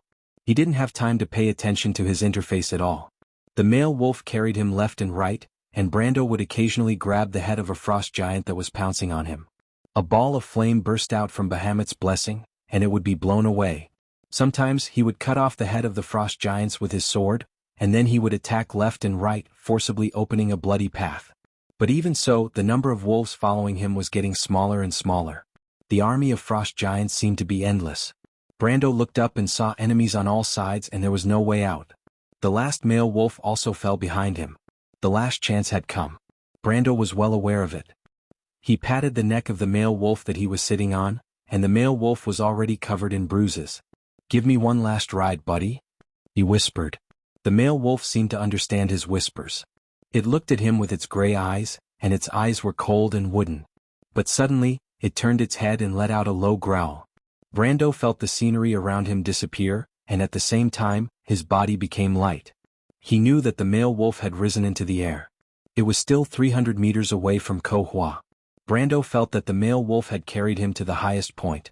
Below it, he looked up and saw the heads of the frost giants. The male wolf let out a whimper as if it was reminding him of something. Brando nodded, indicating that he understood. He raised the Haurangaya, and with almost all his strength, he swung it from bottom to top. A dazzling bright moon cut through the entire army of frost giants. For a moment, flesh and blood flew everywhere. Then the next moment, A row of long rock spikes rose from the ground one after another, forming a path nearly 100 meters long in the army of frost giants. Brando rose from the back of the male wolf. Milos's law suppressed his elemental power to the side because he could not fly. But this distance was enough. He landed steadily on the rock spikes and looked back. The male wolf was surrounded by the frost giants. Brando did not even have time to sigh. He turned around and galloped along the rock spikes towards the cliff where Ko Hua was. 200 meters to go. Ko Hua did not expect that even so, Brando would still be able to fight his way out. He was only elemental activated, but he was so tenacious. The other party was getting closer and closer to her. At this time she was no longer in the mood to be angry. She could not help but scream, "Milko's dragon, stop him!" There was a sharp howl in the air. Brando only felt his scalp tingle. He looked up and saw the clouds descending. 2 dragons, one in front and one behind, rushed towards him. As for where these dragons came from, there was no doubt that in Milos's kingdom, it was too easy for him to have anything appear here. However, Ko Hua had obviously lost her mind. The power in the kingdom was not unlimited. Just to deal with him, a mortal, she had paid too much and even lost more than she gained. But Brando was very clear about the hatred she had for him. Especially a woman in hatred, sometimes she was unreasonable. The air seemed to explode because of the vibration of the dragon wings. Brando finally knew how the halfling cavalry felt when facing Alaz. The feeling of numbness and blankness was too uncomfortable. If he could see his eyes, he would find that his pupils were turning black. This was because the pressure on his mind was too great. A string was almost broken because it was too tight. Brando could not help but let out a roar, and at the last moment he activated the charge skill. Because of the sudden acceleration he missed the first dragon. Brando immediately breathed a sigh of relief. With the previous experience, the fear in his heart suddenly dissipated a lot. However, the second dragon had already swooped down and circled in his path. In an instant it was above his head. Brando knew that the dragon was a very intelligent creature. After seeing what happened to its companion, it might not be fooled a second time. Moreover, he did not have the cooldown of the charge skill. The dragon flapped its wings and began to lower its altitude. Brando saw that it was a red dragon.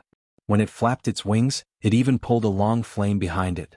Where the flames swept, the rain was completely evaporated.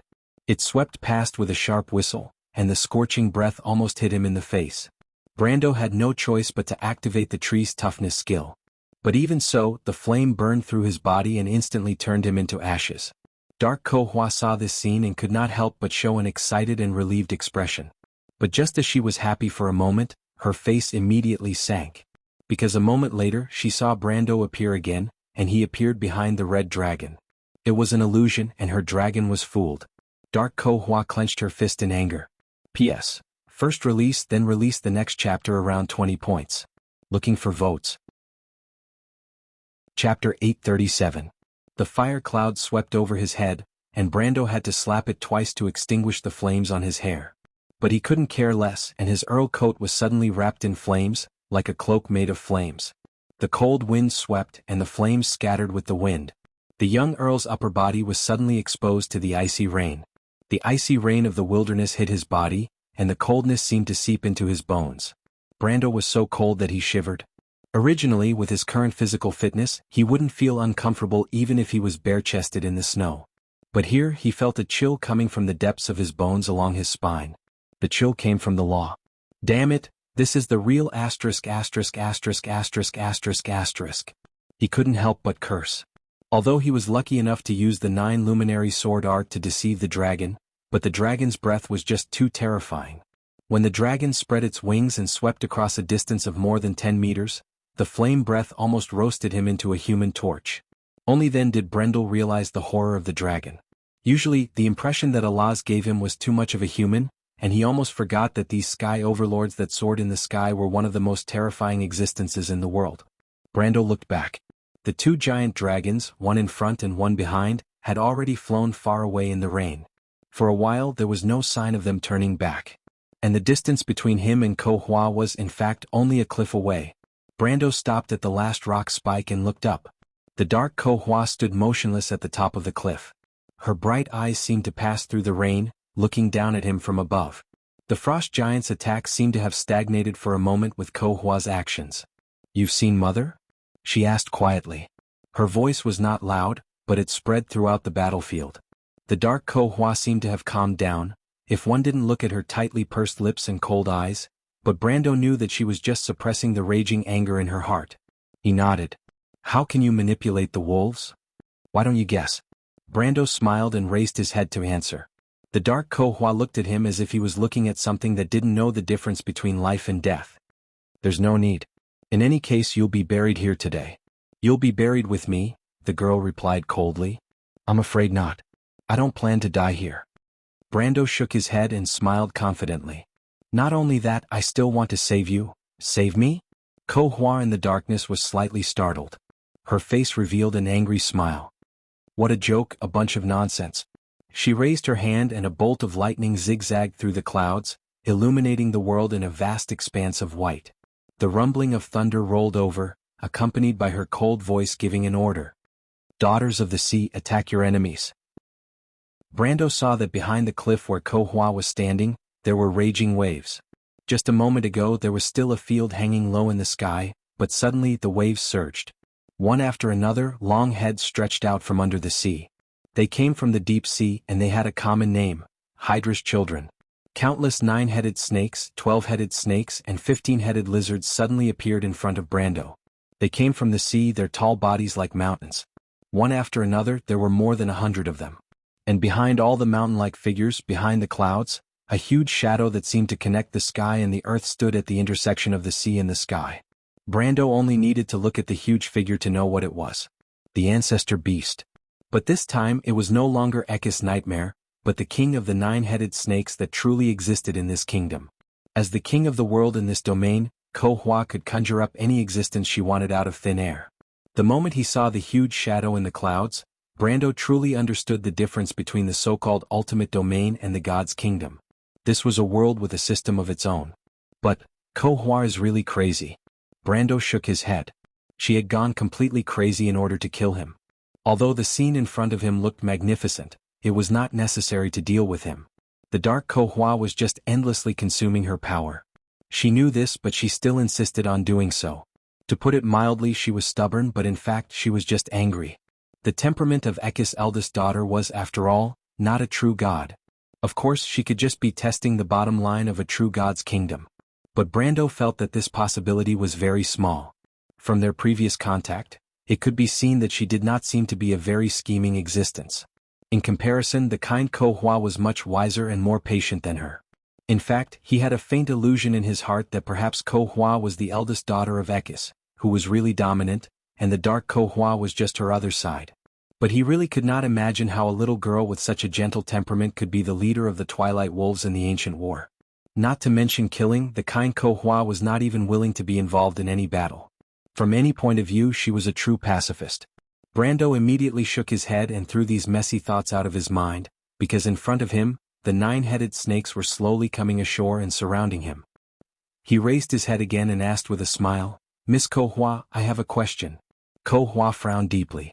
She did not understand what kind of mentality this guy had when he was about to make a final struggle and instead asked a question. Do you have a backup plan or have you already given up struggling? She silently muttered to herself, but could not think of a reason. But since Brando was waiting for death, she was happy to see it, so she calmly said, Question? What kind of resentment does your family have against the ancestral divine beast? Dark Ko-Hua was stunned. What do you mean?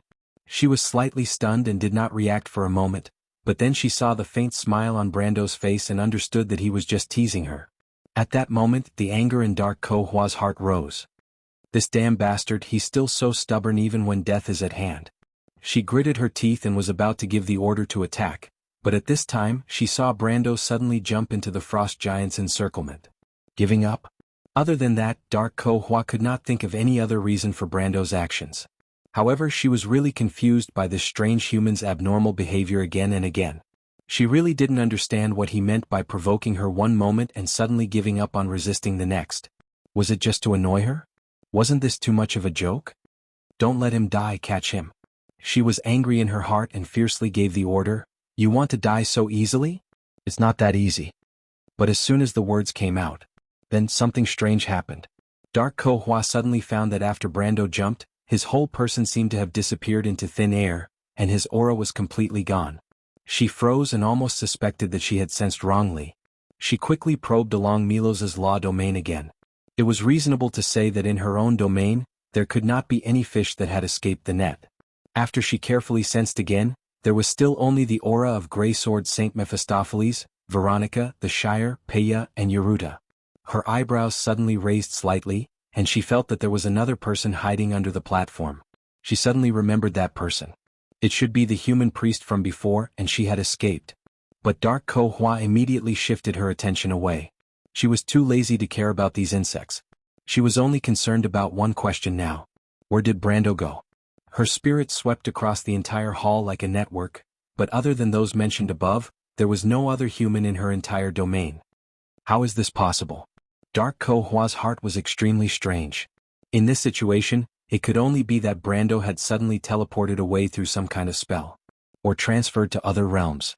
But these were obviously impossible because not to mention how difficult it was to cast a spell in her domain without her noticing, the entire space was completely shrouded under the dimensional anchor, and any spatial spells and realm spells were completely blocked. How could it be possible to cast a spell in this situation? Her heart was in a panic, and it was pure panic about the unknown. A living person had disappeared in her domain, and she had not noticed at all. What kind of demigod was this? But it was at this moment that Ko Hua suddenly heard a gentle voice coming from behind her. Are you looking for me? Dark Ko Hua was like a frightened little girl, and she turned around in fright. She looked at Brando with a dumbfounded expression and pointed at him. You. But she did not say anything. After Brando disappeared, she thought of countless possibilities, but the moment she saw him again, she understood that the truth was so simple. At this moment, Brando who appeared in front of her did not have the slightest trace of a human's aura. There was only a strong aura of a magical creature, exactly the same as the nine-headed dragon she summoned. How did you do it? Ko Hua almost lost her voice.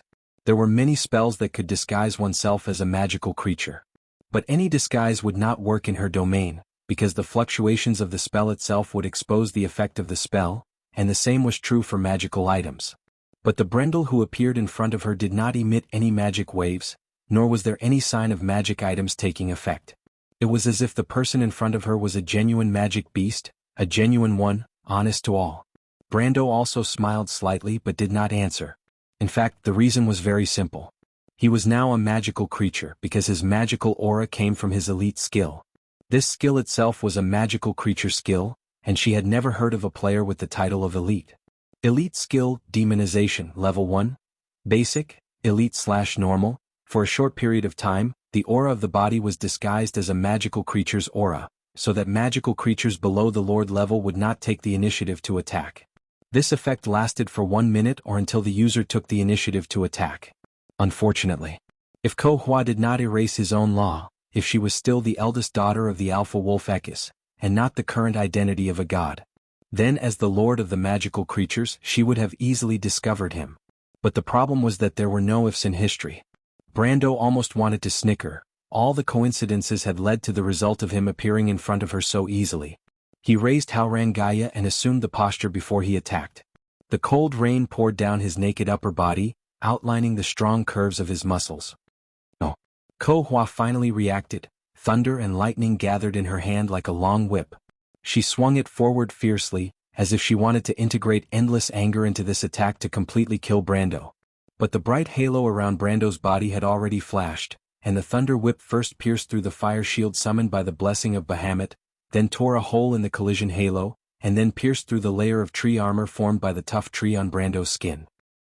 Brando groaned. Even with his defense and willpower, this attack still made him feel as if it came from the depths of his soul. His life instantly reached the bottom, and the unyielding talent directly took over his soul. But he continued to move forward, the long sword in his hand shining like a blazing torch.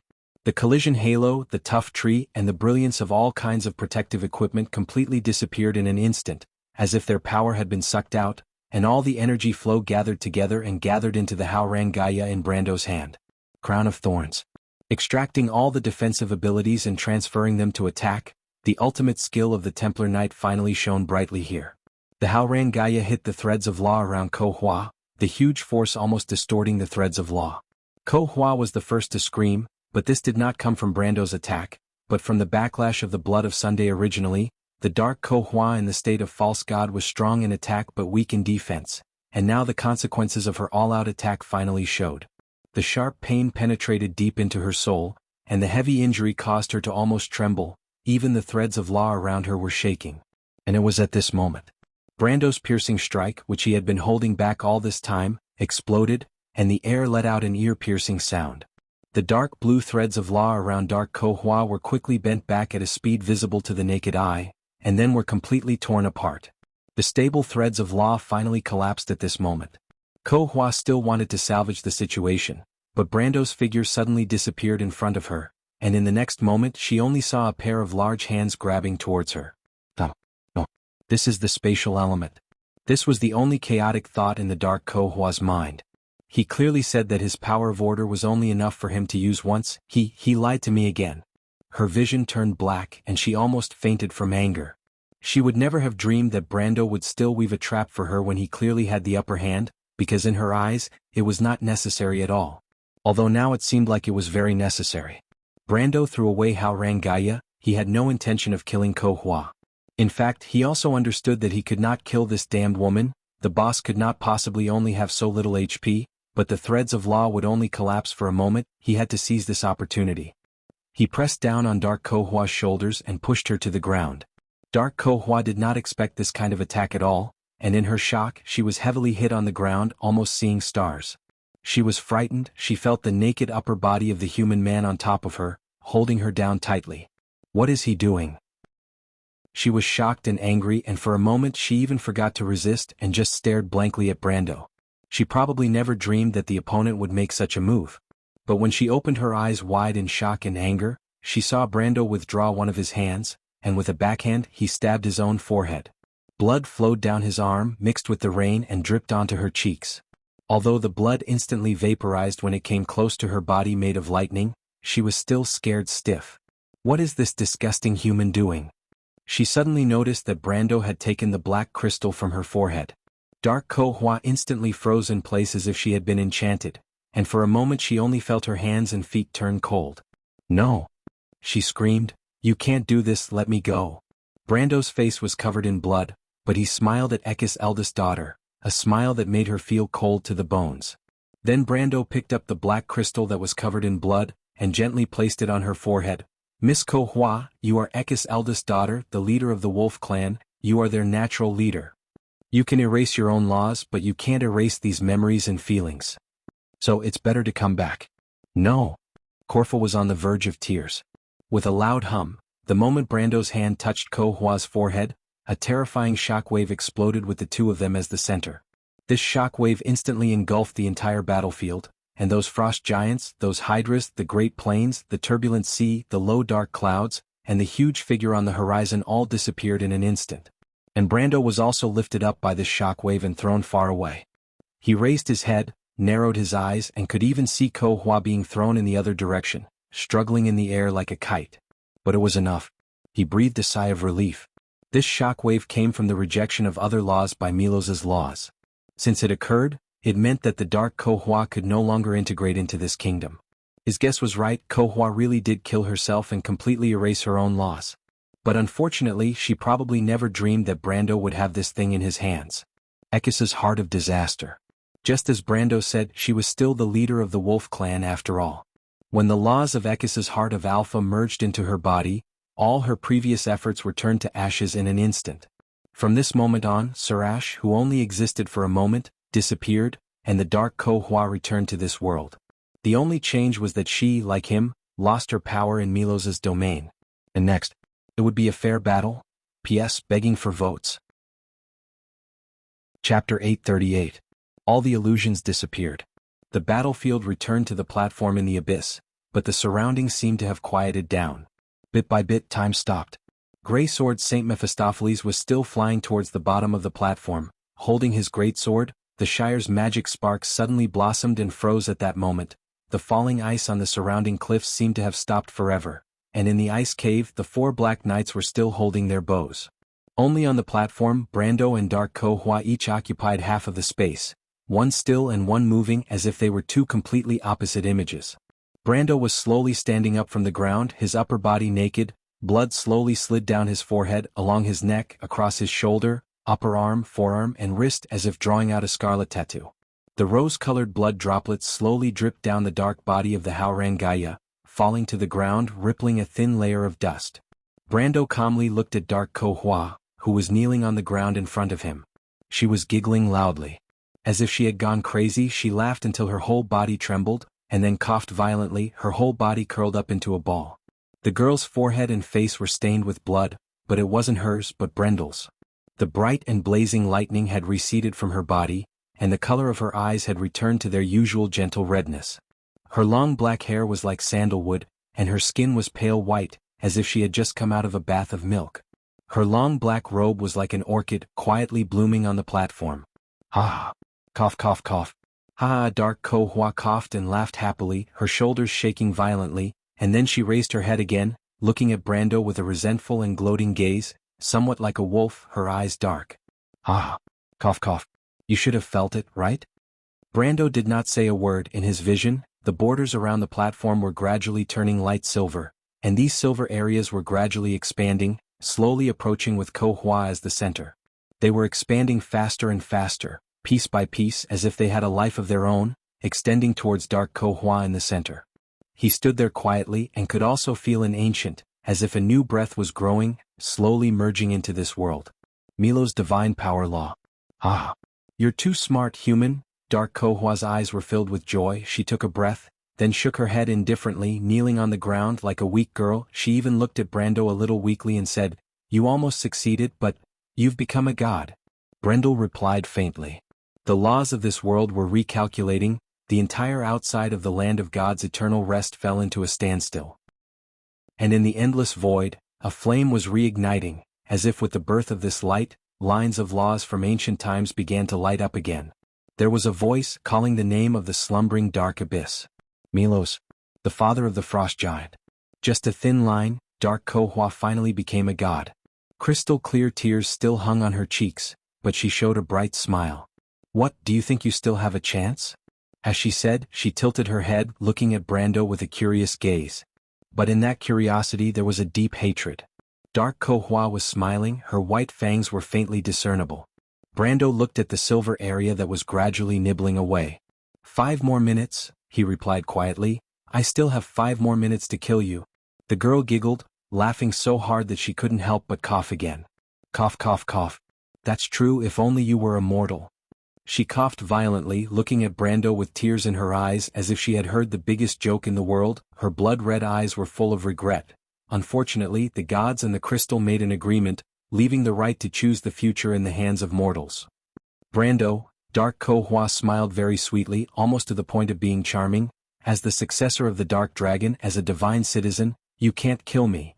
Only mortals can kill me. And thanks to you, only divine citizens can move freely in this domain. Do you understand now? There is no one here who can stop me. She slowly stood up and replied softly, millions of years later humans will once again choose their fate. And this time no one can change it. Brando didn't say a word. But there was a voice that answered the question for him. Brando can't change it, the voice replied clearly and firmly. I will change it. Brando's and Ko-Hua's faces changed at the same time. But one was surprised and the other was shocked. Who is it? Ko-Hua's smile disappeared and she screamed nervously. Suddenly, on the other side of the two, a faint blue light seemed to form a door, and a girl wearing a knight's uniform with the lionheart sword at her waist slowly stepped onto the platform. She looked up at Dark Ko-Hua and answered seriously, I don't understand where Brando came from and I don't understand why he can't stop you, but at least I know, goddess, I can still make a choice. Because she pressed her hand to her chest and answered word by word, came from Buchi and I am the mortal you speak of. At that moment, Dark Ko-Hua's expression was extremely interesting, as if all her expressions were frozen at that moment. No, this isn't true, she said, shaking her head. No, you must consider your choice carefully, it concerns the future of this world. Listen carefully, little girl, it was Lady Martha who gave you everything, you must not be ungrateful. She saw Freya slowly unsheathing her sword, the light of the sword almost blinded her eyes, and her face suddenly became pale. No, I can make you a demigod, you can be with him forever, and together we will return this world to the glory of the ancient era. She talked endlessly, but the night girl didn't seem to hear her. She slowly unsheathed the lionheart sword, then turned to look at Brando. Brando smiled at her. Freya. Brando. He raised Haurangaya. Let me see what you learned at the Royal Knight Academy. In Milo's domain, everyone's power was completely rejected, even Ko Hua herself. They still had 5 minutes before the silver domain completely merged with dark Ko Hua. In these 5 minutes, this battle would only be decided by experience and skill. Both of them were calm, and Ko Hua seemed to have lost the ability to speak. Her face was a bit stiff, because she had already seen the light blue figure behind Freya. Why Milos? This is my agreement with Crystal, Ko Hua, we should give them more choices. A voice seemed to answer from somewhere. You're being biased. She gritted her teeth. Ko Hua, you and I belong to different camps, we each believe in different truths, but I only have one request for you, at least let the choice of history be fair, the voice replied. If you believe that chaos is the only truth in this universe, then you won't be afraid that it will fail, right? The voice paused and answered with some pride, I'm the same. Dark Ko Hua snorted softly but could only keep her mouth shut. She looked up at the man and woman in front of her. Both of them were already in the posture before attacking. The Haurangaya's blade trembled slightly, Brando closed his eyes, and in front of him was like a summer night, in the darkness, the bright river of stars in the sky. He began to move forward, feeling the steps, and with him, Freya also began to move forward. The two moved together, their steps almost exactly the same. The black blade, the silver blade, swayed gently. Do you still remember the battle in Buchi? Brando asked without turning his head. The battle in the Golden Orchard. Freya paused for a moment, then immediately nodded. This time, Brando answered, I'll continue to cover for you. He leveled the Haurangaya. Freya. The charge skill was activated again. Brando stabbed towards Ko Hua with a flash of light. This strike had nothing to do with laws, nothing to do with elements, even the power was suppressed to the lowest level by Milo's domain. This was a simple life and death battle. Dark Ko Hua's eyes burned with anger, she stepped back and reached out to block Brando's blade, her reaction not at all delayed. Purely in terms of combat experience, she was not inferior to Brando. But unfortunately, Brando was not fighting alone. Attack in turn. Brando roared. A light blue figure appeared behind Brando. Erwin's knight uniform was so conspicuous in the eyes of the eldest daughter of Ekis. The silver lionheart sword pierced towards the goddess like a lion's fangs. Maynard once hoped that this sword could change the fate of a kingdom, and today it was indeed changing the fate of some people. It was just that these people were all over the continent of Vaunt. Dim Corfa roared in anger. Freya's swordsmanship was so crude that it was almost unbearable to look at. Unable to bear it any longer, she clawed at the female knight, but in the next moment, a pitch-black blade blocked her path. That damn guy. She raised her head and saw Brando's half-smile. She had no choice but to grab Brando's blade, throw it away and step back to avoid Freya's sword. But how could Brando let her do as she wished? He threw away Haurangaya and grabbed her wrist. This bastard. Ko Hua was furious and without thinking she used her left hand to stab Brando's abdomen. As soon as she made her move, she realized something was wrong. She suddenly remembered that the guy in front of her was a fugitive. Dim Corfa raised her head and as expected, she saw Brendel giving her a weird smile. It's over. Ekis' eldest daughter felt her mind go blank at that moment. With a soft sound, she felt her hand enter Brando's abdomen without any resistance. Brando's face twitched, but he didn't seem to feel any pain. He grabbed her wrist and pulled hard, pulling her over. Then Brando hugged her and forced her to turn around to face Freya. No! Ko Hua screamed. At that moment, Freya and Dark Ko Hua widened their eyes at the same time. But Dark Ko Hua stared blankly at the lionheart sword in her heart. She opened her mouth but no sound came out. Only blood gushed out from the corner of her mouth. The girl frowned in pain and gasped for breath. She looked at all of this with great reluctance. She looked at the platform that should have brought her glory, looked at the barrel-shaped abyss, looked at Freya, and finally turned her head with difficulty. She looked at Brando with hatred. Ko Hua, this is the answer, despicable. She answered weakly to the voice in the dark. Freya almost trembled as she watched the goddess in front of her close her eyes. She gently let go of the sword in her hand and opened her mouth as if she wanted to say something. But thousands of words turned into one worrisome sentence. Brando, I'm fine. Brando breathed a sigh of relief. Dark Ko Hua's body was becoming lighter in his hand, as if it was beginning to become nothing. And the time and space around them seemed to gradually return to normal. He looked back and saw the silver area at the edge of the platform dissipating.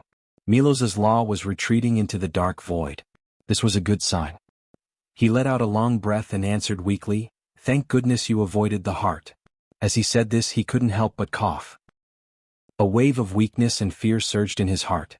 It was as if the moment the battle ended, he began to feel weak all over and couldn't help but sway and fall. But someone hugged him.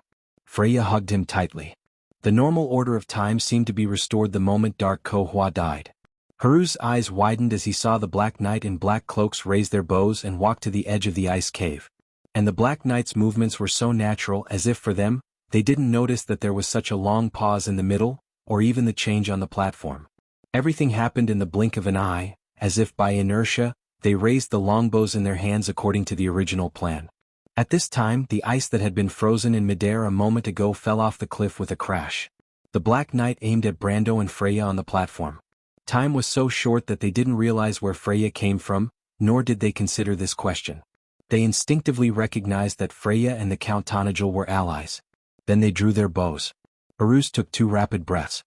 He opened his mouth, but Shido beside him seemed to have noticed his actions first. The scholar girl's eyes widened and she shook her head desperately, motioning him not to be impulsive. But the little prince only cared about his teacher's safety. He was innocent by nature and he didn't care about his own situation. The knight loosened his fingers and there was a soft sound. The long arrow left the bowstring. "Teacher, be careful. It's the Black Knight, they're coming." The little prince also shouted at the top of his lungs. The leader of the Black Knight reacted immediately, drew his sword and rushed over. He raised his sword and instinctively wanted to put it on the little prince's neck. But it was at this time that he suddenly found that he couldn't move. In fact, all the Black Knight in the cave froze at the same time. The golden threads of law spread in the ice cave and had wrapped around everyone. And the Black Knight who had just released an arrow at the entrance of the cave also found that their arrows were all blocked by a behemoth. It was a dragon.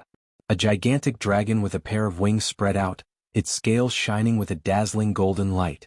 Its golden pupils seemed to be surrounded by blazing flames. It raised its head and raised its 2 pairs of horns high, looking down at them from a high vantage point. This creature that seemed to come from the ancient times had just raised its wings at the other end of the canyon a moment ago, but in the blink of an eye, she had already appeared in front of them. "Lady Alaz." Shido's excited and incredulous voice finally rang out. "Haha, we're saved now." This was Philas's cry. And beside him, Lorena also breathed a sigh of relief. In fact, among all of them, even the crew's crown prince, who had always been sullen, couldn't help but let out a sigh of relief. But when he looked back, he saw that the little prince had already fainted after giving that warning. "If I were you," Alaz warned, but full of her unique playfulness, she narrowed her eyes dangerously and said to the leader of the Black Knight holding the sword, "I would obediently put down the sword." The knight obviously didn't expect a dragon to appear in front of him at all. He was slightly startled for a moment, but then sighed, raised the sword in his hand, loosened his grip and then dropped the sword with a clang. In the ice cave, the Black Knight looked at each other, but after a moment of hesitation, the clanging sound of swords being thrown rang out. Brando looked up at the shadow of the dragon passing by in midair. He rested his head on the girl's thigh, only feeling tired and weak as if his whole body had been emptied, but he pursed his lips and smiled knowingly in his heart. P.S. This volume of Trajectory of Change has almost come to an end here, there are probably 1 or 2 chapters left. Starting from the next volume, Brando will really step onto a bigger stage, going to cruise, fighting against Madara, and truly changing Erwin's fate. Here, thank you all for your continued support. Also, please count votes for Blackie's Descent of Disaster.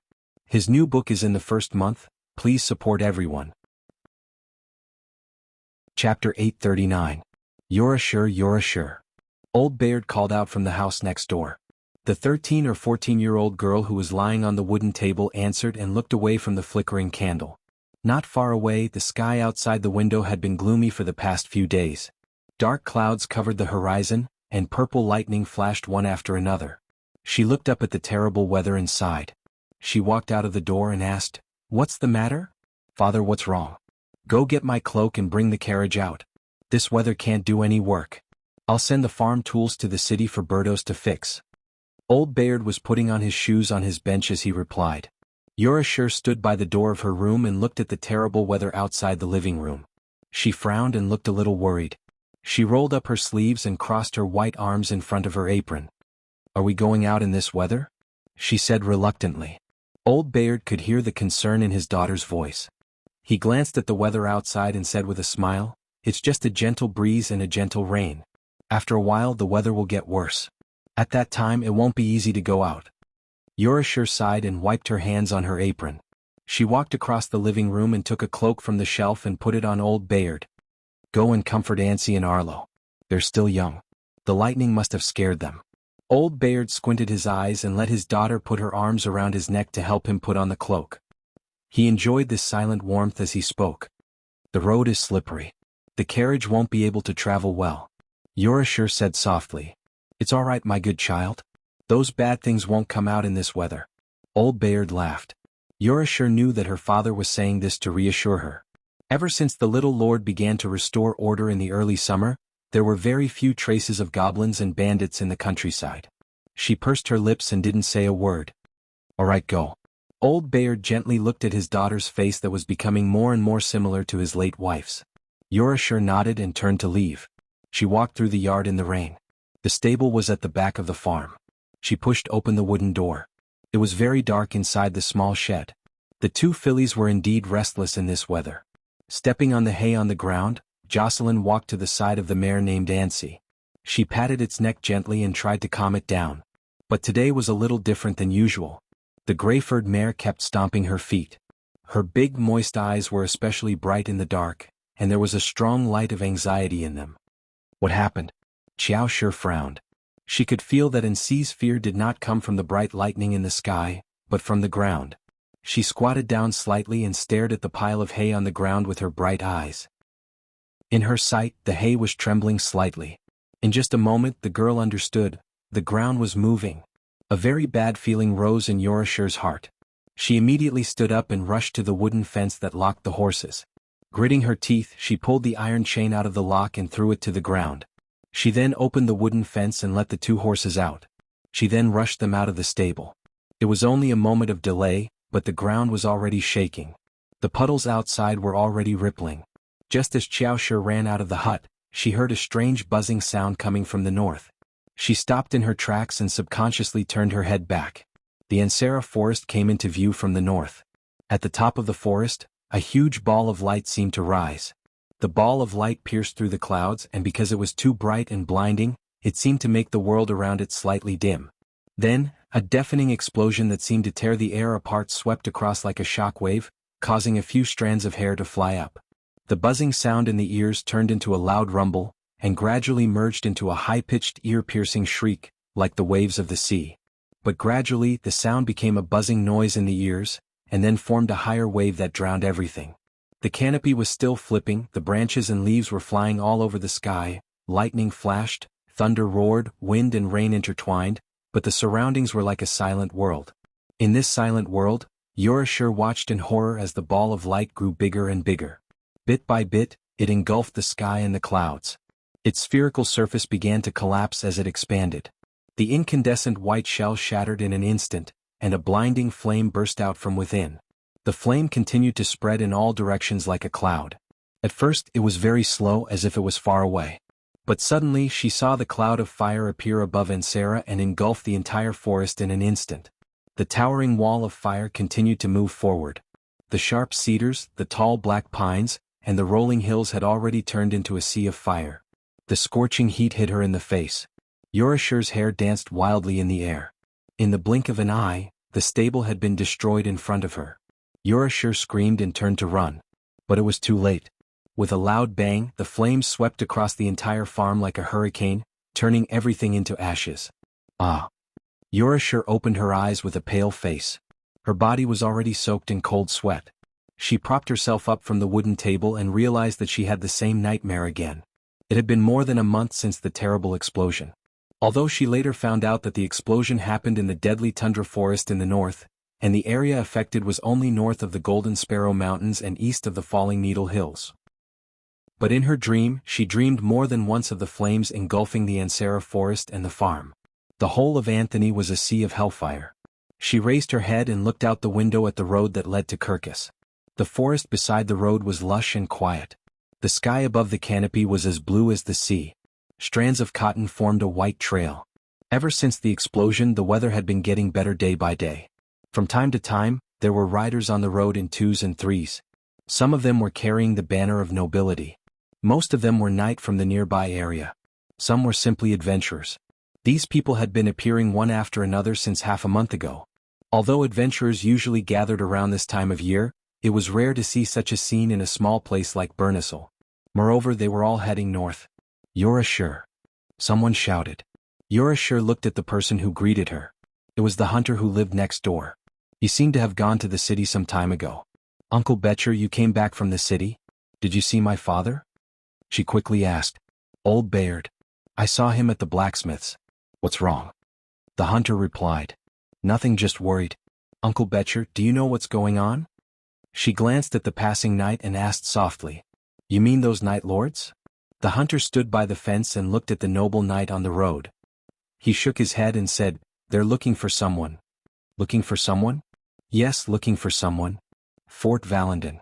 It had been 5 weeks since the explosion, and Eek, Yura, Makarov and Count Audin could tell that the princess was getting more and more anxious even though she looked calm on the surface. Fortunately, the negotiations with the Duke were smooth. On the surface, Duke Viro was Count Randner's mortal enemy. The two of them had fought on and off the stage countless times. Now that there was a chance to eliminate his enemy, he naturally would not let it go. But in fact, even a brat like Eek could see that Duke Viro was doing this for the sake of the late king.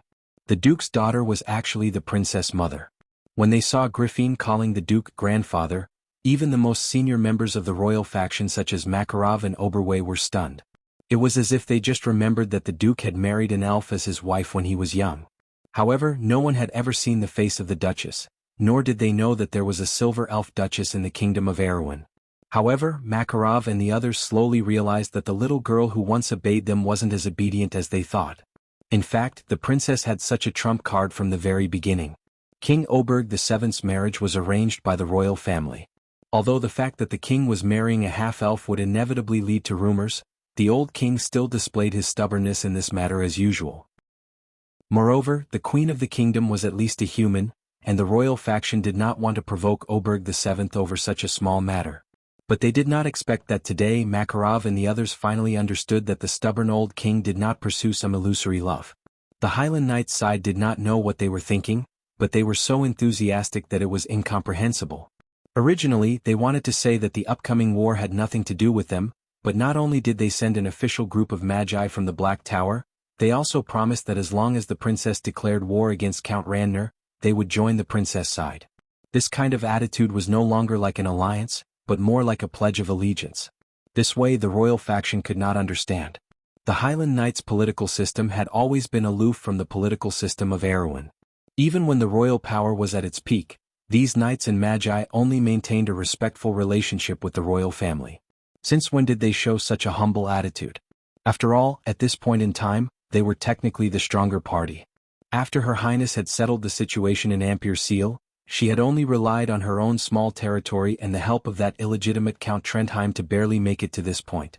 In fact, if Duke Viro was not willing to side with them, the eldest son of the Northern King would have a better chance. But the situation continued to develop in such a confusing way. Because of the precedent of the Highland Knight, even the Duke of Grenoir's envoy came to express his loyalty. This was because everyone knew that the Duke did not have much ambition. Instead of calling him a noble, it was better to call him a hermit who did not care about the outside world. In fact, before the Duke of Grenoir's envoy came, there were people who maliciously speculated that the Duke could not be so well informed, and these envoys were most likely arranged by his aides and retainers. Later on, this guess was proven to be correct. Of course, regarding these details, everyone had a tacit understanding and it was fine as long as they maintained a tacit understanding. But these details at least made people understand one thing. Erewhon's royal power was about to rise. The smooth diplomatic process could not hide the uneasiness of Princess Grenoir's. Bugha and Oberway had already returned to Lantern Island. After all, the explosion happened at the junction of Lantern Island and Viro. Everyone wanted to know what happened in the big explosion a month ago. And the news from the front was mostly unsettling.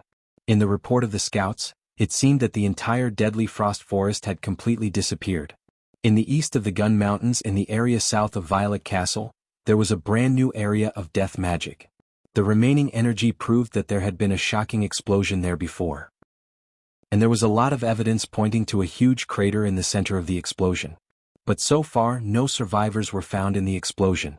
In the higher circles, especially the princess and the people around her, they knew better what this meant. The little prince had not returned yet. Count Tonajul was also nowhere to be seen. But what made Makarov and Count Audin even more uneasy was that they knew that the first successor of the Cruz family was also missing in the explosion. Their large noble observation group and the commander of the Azure Skies were also missing. In fact, Makarov and Count Audin had already received news from their own channels. The Cruz family's diplomatic group had already left the empire and was on their way to Erewhon. This was definitely not a good sign. But not until earlier in the day. An unexpected guest visited Fort Valendon. Without a doubt, this was a guest that Princess Grenoise had been waiting for a long time. Outside the window, the vines hanging down from the walls swayed in the shade. In the distance, the silent wind forest and the Gun Mountains were immersed in the blue background. The warm afternoon sun slowly climbed up the window and shone into the room through the veins of the leaves. Inside the room, behind an expensive black wooden desk, Princess Grenoise was sitting quietly on the red velvet cushion on the long back chair. She tried to calm herself down, but couldn't help but ask about the time several times. "She's almost there. She's already passed the corridor, Your Highness." The maid smiled awkwardly. Princess Grenoise nodded and took a deep breath. At this time there was finally a knock on the door. It was as if the whole room was silent for a moment before she replied softly, "Come in." The door was pushed open and Freya was behind the door. She was still wearing Erewhon's uniform, but her aura was much calmer than before. Other than her slightly flushed face, she was almost another Maynard. She was startled when she saw Princess Grenoise. She thought it would be Makarov or Count Audin who would receive her, but she immediately gave a knight's salute. "Your Highness." "You don't have to be so polite." Grenoise looked calm on the surface, but she took a few deep breaths to force herself to calm down.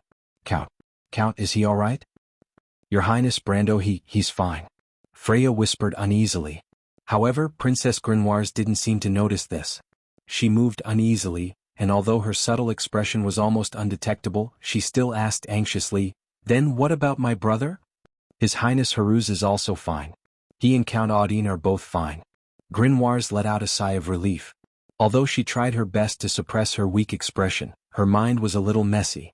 She sat there for a while, feeling both happy and a little disappointed, especially for Count Tonajul's senses. After a while, she returned to her cold demeanor. "Why didn't Count Audin come here himself? Miss Maynard and everyone are injured. His lordship wants to send them back to Frada or Abes first." Grenoise lowered her eyelids as if she was thinking. After a while, she looked at Freya again. Her silver eyes were clear. "Freya, this is an excuse, right?" Freya's face turned red. This was indeed an excuse. The real reason was that Scarlet was missing. Brando was trying his best to find clues about the Highlander girl. But that was not all. There were more profound reasons. But there were outsiders here. She remembered what Brando told her. She glanced at the maid next to the princess and nodded. Grenoise turned her head slightly and said to her maid, "Go and tell the Highland Knights gentlemen that Count Audin can't come, but he's still alive. Ask them what they think." The maid nodded slightly and left immediately. Grenoise then turned around and said, "What happened?" "And that explosion, I want to know what happened." Freya took a deep breath. "It's like this, Your Highness." Port Deltal. At dusk, a large carriage that seemed to be loaded with goods slowly moved along the crowd towards the port. But the crowd in front of the carriage was getting bigger and bigger. Something seemed to have happened on the road to the port. Not long after, the crowd was so dense that the carriage couldn't move forward. The carriage had to stop. The coachman turned around and asked something. Then, a man covered in a cloak jumped down from the carriage. The man seemed to have been injured recently, so he couldn't move easily. He limped to the front of the carriage and looked at the situation outside. Then he talked to the coachman for a while before he returned to the carriage. At this time, a voice came from inside the carriage. "What's wrong, boy mare?" The voice was a little dry and hoarse. It sounded like an old man. "It's good news, Babarn. We're saved." The former looked happy. He came to the side of the carriage and whispered, "It's our diplomatic party. They've just docked." There was a silence inside the carriage. Viscount Babarn was sitting on a pile of hay. His face was pale as if he had a terminal illness. When he heard his companion's words, he could not help but let out a long sigh of relief. Then he struggled to get up and used his hand to lift the corner of the carriage that was covered by a black cloth. It was a whole piece of crystal. Within the crystal, there was a red-haired girl holding a spear. Her angry expression was still vivid and lifelike. She was so beautiful. But this time, Babarn was not looking at Scarlet, but at the silver halberd in the girl's hand.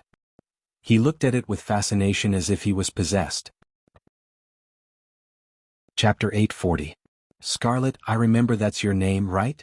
In the darkness, a voice flashed through Scarlet's mind like a bolt of lightning.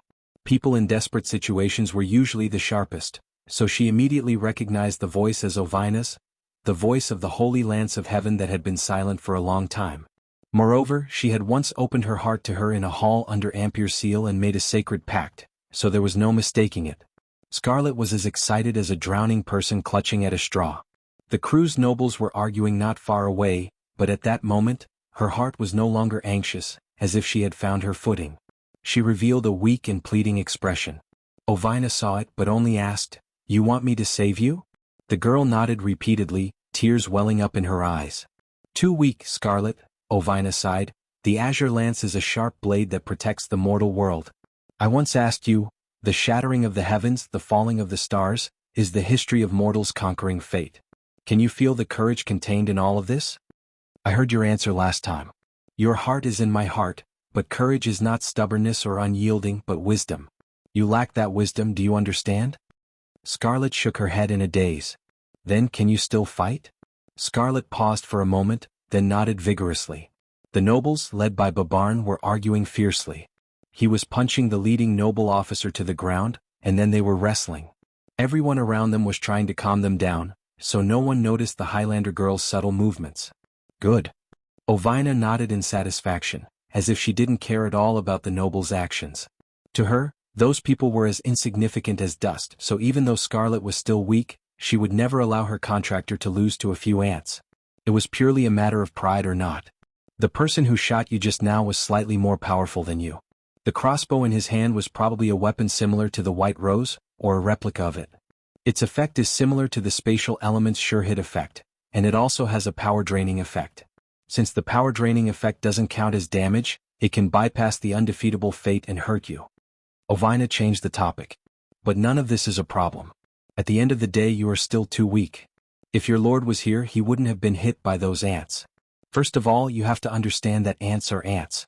No matter how powerful their magical weapons are, their knowledge has determined that they can't pose a threat to a truly powerful person. Now stand up. Let me show you what a real battle is. Scarlet was half kneeling on the ground, her entire body weak. Her face was burning with pain from where she had been hit. She felt dizzy, but when she heard Ovina's words, she couldn't help but snap back to reality. Stand up now. Could she beat those crew's nobles in her current state? She asked in disbelief. Now? Of course. I asked you if you could still fight. Didn't you nod your head? Ovina answered matter-of-factly. Being able to fight was one thing, but being able to win was another. If Brando was here, he might have suspected that Ovina was taking things for granted. But Scarlet was much more innocent. She instinctively felt that Ovina wouldn't harm her, so she chose to trust her completely. She clenched her teeth and stood up shakily. The crew's nobles who were arguing suddenly quieted down. First, the person directly across from Scarlet noticed the girl's unusual behavior. Then the others followed his gaze and looked in her direction. They all turned their heads and looked at her in confusion. The expressions on their faces were almost the same. What was she doing? After a moment, someone whistled. Babarn, the woman you've taken a liking to is really stubborn. You're in for it. Babarn pushed away the nobleman who was wrestling with him. He wiped the blood from the corner of his mouth and climbed up from the ground. He walked towards Scarlet and said with a grim expression, "My lady, you are badly injured. There is no need for you to fight anymore. I swear on my honor as a noble that I will never let them hurt you again. Surrender and we will treat you like a knight." Scarlet pursed her lips and said nothing. Ovina looked at the girl who was in so much pain that her face was drained of blood but still stubborn. She couldn't help but nod in satisfaction. Her contractor didn't need to be too strong, but they must have a pure and noble heart like crystal. The girl in front of her was to her liking. When she agreed to let Brando let Scarlet take up the azure lance, she had some doubts. But now she had to admit that the human's choice was very insightful. Indeed, compared to himself, Scarlet had more right to the azure lance. The azure lance's purpose was to protect the world. And that guy, he probably has his own path to walk. Ovina shook her head and thought. The azure lance doesn't belong to him. In comparison, that thing seems to be tailor-made for him. Scarlet didn't answer. Babarn was pushed aside by the leader of the noble soldiers who had climbed up from behind him. The man pulled out his sword with a cold smile. As he walked towards Scarlet, he said, "Looks like this little beauty isn't as obedient as you said, Babarn. What do you think you're doing, Philip?" Babarn roared. "Babarn, please understand the current situation." The noble soldier's face turned cold. He spat out a mouthful of bloody phlegm. This mouthful of blood was left behind by Babarn just now as a souvenir. That heavy punch was enough to make him choke. He gritted his teeth and replied, "How much time do you think we have to waste here? If that country bumpkin count finds out about our plan, you, me and everyone else here won't be able to survive. That bumpkin noble has 2 dragons helping him. Who among us is a match for those 2 dragons? You or me?" He waved his sword and sneered. "So, if you can't convince your little beauty, then let me take her down. Don't worry, I won't kill her. She's now our treasure. But too bad, since I'm going to do it, a little physical pain is inevitable." "Stop," Babarn interrupted him. "She's been hit by my arrow. That's an arrow from the silver dragon's throat. She won't be able to hold on for long. You don't have to do anything. She's down?" Facing this little girl who can still stand up after being hit by an arrow from the silver dragon's throat, should I doubt that your ancestral weapon is a fake, or your third-rate archery skills? Philip mocked. Babarn was speechless. He couldn't help but look at the silver crossbow in his hand. He was also a little suspicious. The silver dragon's throat was their family's fantasy weapon. Legend has it that this crossbow was found in the heart of a white oak tree by one of their family's ancestors. The crossbow itself was more powerful than most magic crossbows and even magic-heavy crossbows. Its arrows also had the ability to absorb strength and spirit. It had always been invincible in battle. This time he used his authority as the first heir to the family to secretly bring it out from home. It was originally intended to be used for self-defense, but he didn't expect it to be exposed the first time he used it. Babarn was speechless for a moment, which gave Philip the signal to make his move. The latter smiled cruelly and turned back. He had made up his mind to vent his anger on the little beauty Babarn. Although he wouldn't kill Scarlet, he would at least disfigure her or something. He thought to himself that it would be best to stab her in the lungs or some other internal organs, so that the little beauty would be seriously injured but not die immediately. It would be best if she died after meeting His Majesty. With this thought in mind, he turned around, fully expecting to see a sickly little lamb waiting to be slaughtered. However, he never would have dreamed that before he could even see the other party's face clearly, he heard a warning from behind him. "Philip, be careful." Philip didn't think that Scarlet still had the ability to fight back. In fact, when he pulled her hair and slammed her into the wall, he knew that Babarn's silver dragon's throat was still working. Although he didn't know how the little girl stood up, she did not have the strength to fight back. So when he heard the warning, his first reaction was to think that it was Babarn who had attacked him from behind. He turned around in shock and anger, not understanding how this guy could be so ignorant as to attack his own people. But he didn't expect that when he turned back, he saw that Babarn didn't move at all. In fact, Babarn was also looking at him in shock. No, to be precise, Babarn was looking behind him. Philip suddenly felt a chill in his heart. This was also his last thought.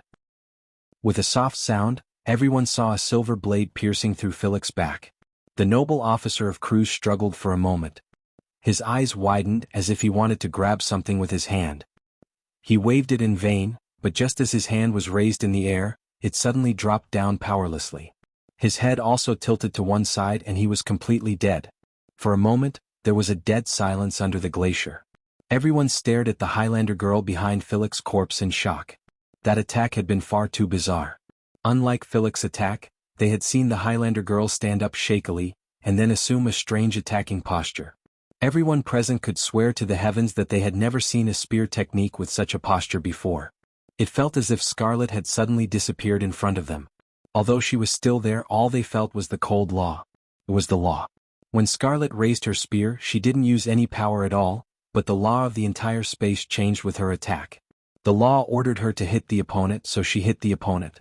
At this moment, everyone's mind was filled with this strange thought. Babarn's expression also changed. Although he had his eyes on Scarlet, that didn't mean he was an idiot. He immediately turned around and shouted to the others, "Johann Mises, you guys attack from the side. Buy me some time. Be careful, don't let her get close to you." Ovina seemed to be standing shoulder to shoulder with Scarlet, coldly looking at the 2 Cruz people who were trying to approach from the left and right. In her time, the Cruz people were still barbarians of the wastelands, and the Aenir people of Fanzan were still slaves of the Myrnas. Who would have thought that one day these simple humble people of the Iron Tribe would be so arrogant? The person on the left will attack before the person on the right. You don't have to try to catch their movements. Those are just appearances. What you need to see are all kinds of power. Just like the silver lines in the air. Their size, direction, and point of use are all fixed, so no matter how they change, they can be predicted. From the moment they attack, the result is already decided. This is the realm of ants. Let me teach you how to launch a real attack. A real attack. Scarlet gripped her spear tightly as she dodged the attacks of the Kurlutz nobles. Her stamina was almost depleted, but thanks to Ovina's command, she didn't need to move much to avoid the attacks easily. Just as Ovina said, as soon as the crew's nobles attacked, she would automatically be out of their attack range. This feeling was too magical. It was as if the two sides were playing a game of rock paper scissors according to a script. They had agreed that in this round, one side would play scissors and the other side would play rock. Scarlet had a faint feeling that this wasn't the first time she had seen this kind of fighting style. There were a few times when she had seen similar situations in Brando's battles. The opponent's sword skills seemed to have been predicted by Brando. When his opponent attacked, it was as if he was deliberately stabbing at empty space. It was very comical. But now the comical side was her opponent. The two crew's nobles were red in the face. They had been fighting with a heavily injured girl for a long time, but they hadn't even touched her skin. And the fight was as ugly as it could get. It was as if they had agreed to put on a show. It was very sad. The outsiders were also confused, including Babarn. Of course, they didn't think that their companions were putting on a show with Scarlet. But the scene in front of them was too strange. Ovina looked on coldly until she suddenly reminded her, "Close your eyes." Two long swords were coming at Scarlet. But as if it was an instinctive reaction, the Highlander girl immediately closed her eyes. But the moment she closed her eyes, something strange happened. She suddenly saw lines of silver in the pitch-black space. Those lines appeared and disappeared in the darkness, and two of them were extending towards her. She immediately understood what they were. The two swords were as nimble as snakes in the hands of the noble officer, but in Scarlet's eyes, they were two clear and unchanging lines. She only used the spear to set up their fixed path of advance. Clang, clang. Two crisp sounds rang out. John and Mises staggered back, dumbfounded. They looked at their numb right hands. For a moment, they still didn't understand how the other party had guessed their attack route. "How do you plan to attack next?" Ovina asked. A twisting silver line appeared in Scarlet's eyes. It pierced towards the beginning of the two silver lines in the darkness. "You plan to attack along this path. Do you trust your own judgment?" Scarlet paused. She had already seen the two silver lines change direction and block her attack path. She was almost certain that if she attacked along this path, her opponent would be able to defend against it. She stopped and changed the direction of her attack a few times. But no matter how her silver lines advanced, her opponent would always be able to block her attack at the last moment. She couldn't help but frown. But the Highlander girl didn't know that while she felt helpless, her two opponents were already sweating buckets. John and Mises didn't understand how the little girl in front of them had suddenly become so powerful. At first she could only defend. Then she slowly began to attack. Her attacks became more and more tricky. If Scarlet tried a few more attacks, they would have no choice but to wait for death. Fortunately, Babarn saw their predicament and immediately ordered the other two to join in the battle. But even so, for people at the pinnacle of gold against a heavily injured elemental awakener, if word got out, it would be enough to shock the world. But Ovina still wasn't satisfied. "You still haven't broken away from your original attack path." She shook her head. "The Azure Lance is the guardian of the mortal world. But its true power lies in breaking the rules." Breaking the rules? That is, don't be limited by your thinking. Try to free yourself from those vulgar lines. The lines of law cannot bind the heavens to a flat surface. Ovina answered, "Just like how I taught you to stab with your spear in the beginning." Scarlet paused. Then she pulled back her lance. In the next moment, the azure lance pierced towards John, who was standing in front of her like an angry dragon. John was shocked at first and thought that he was dead for sure. But he suddenly saw clearly that his opponent's lance hadn't changed at all. It was still coming straight at him. He was stunned for a moment, then he was overjoyed. This lance was worse than a beginner's. This must be because his opponent's stamina was depleted, and that was why she made such a beginner's mistake. In his surprise, he raised his sword to block the attack. He thought that as long as he could delay Scarlet's attack, then the others would be able to quickly subdue her. But just as he was thinking this, he saw the sword in his hand block the opponent's spear with a clang sound. However, at the same time he saw the spear pierce through his chest. Just like how it pierced through Philip, the spear also pierced through his chest. His eyes widened. The completely contradictory scene in front of him seemed so harmonious to him. It was as if he had blocked his opponent's attack, but at the same time he hadn't blocked his opponent's attack. This contradictory conclusion was exactly the same. Then, a sharp pain completely interrupted his train of thought. It was as if he had fallen into an endless darkness. P.S. A new volume has begun. Chapter 841. Spear, that spear is strange, someone shouted in a low voice. The space beside the spear in Scarlet's hand shattered like glass, revealing the original appearance of the azure spear. The body of the spear was as green as an emerald. Two streaks of lightning intertwined, drawing a bright arc along the long blade. It sent Johann's body flying, bringing with it a string of filthy blood. It was as if the air was still and frozen. The nobles of Cruz subconsciously shut their mouths. The spear from before was seen differently in everyone's eyes, but everyone clearly saw the spear pierce through the lines of law. Although Johann's sword did indeed block Scarlet's spear, the spear pierced Johann's chest from another world, as if the two had crossed each other. This scene had been repeatedly sung in the Pale poem. The creation myth that originated from Cruz, beyond the spear of earthly age. This is master spear technique, Ovina said proudly. Ovina said proudly, the purpose of its existence is to break the established order and bring a brand new future to this world. But she saw Scarlet open her eyes and stare blankly at her hand, as if she was still reminiscing about the spear from before. Ovina couldn't help but feel lonely. Unfortunately for you, you still don't understand the greatness of it. It has never existed in the past, it is unique. I still don't quite understand. Scarlet frowned. She still couldn't understand what had happened in that moment. She only felt that the azure spear in her hand seemed to have torn through some established law, brutally and unreasonably hitting a target that should have been impossible to hit. In fact, even this feeling was vague to her. It was as if she had stabbed and killed the enemy, but it felt like luck. Ovina suddenly noticed the mountain girl's confused expression and realized that she was playing the lute to a cow. She sighed and had to cut to the chase. Let's put it this way. Generally speaking, whether an attack hits or not depends on the judgment of the attacker, but the key factors are nothing more than strength and balance. This is a set of established rules, just like when two people are playing a game. Back and forth are all within the rules of the game, but the azure spear's spear technique breaks these rules. The rules of the mortal world no longer apply to it. Its attacks follow a set of self-contained laws. This set of laws has a higher priority than the normal rules of the game.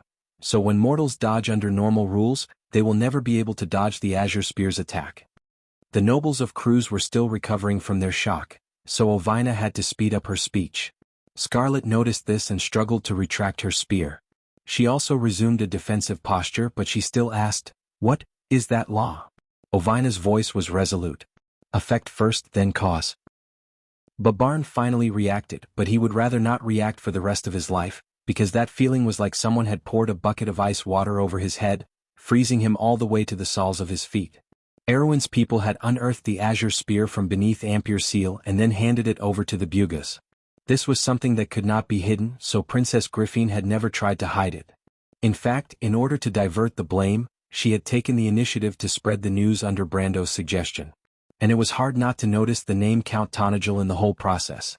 After all, Brando was the brightest star in the Battle of Ampere Seal, and in an instant, the Holy Lance of Heaven was unearthed from beneath the city. If he said that it had nothing to do with him, it would only arouse suspicion. Beyond the Lance of Earth, this name was mentioned repeatedly in the Pale poem. Mythology said that it could pierce through the world and even ignore the laws.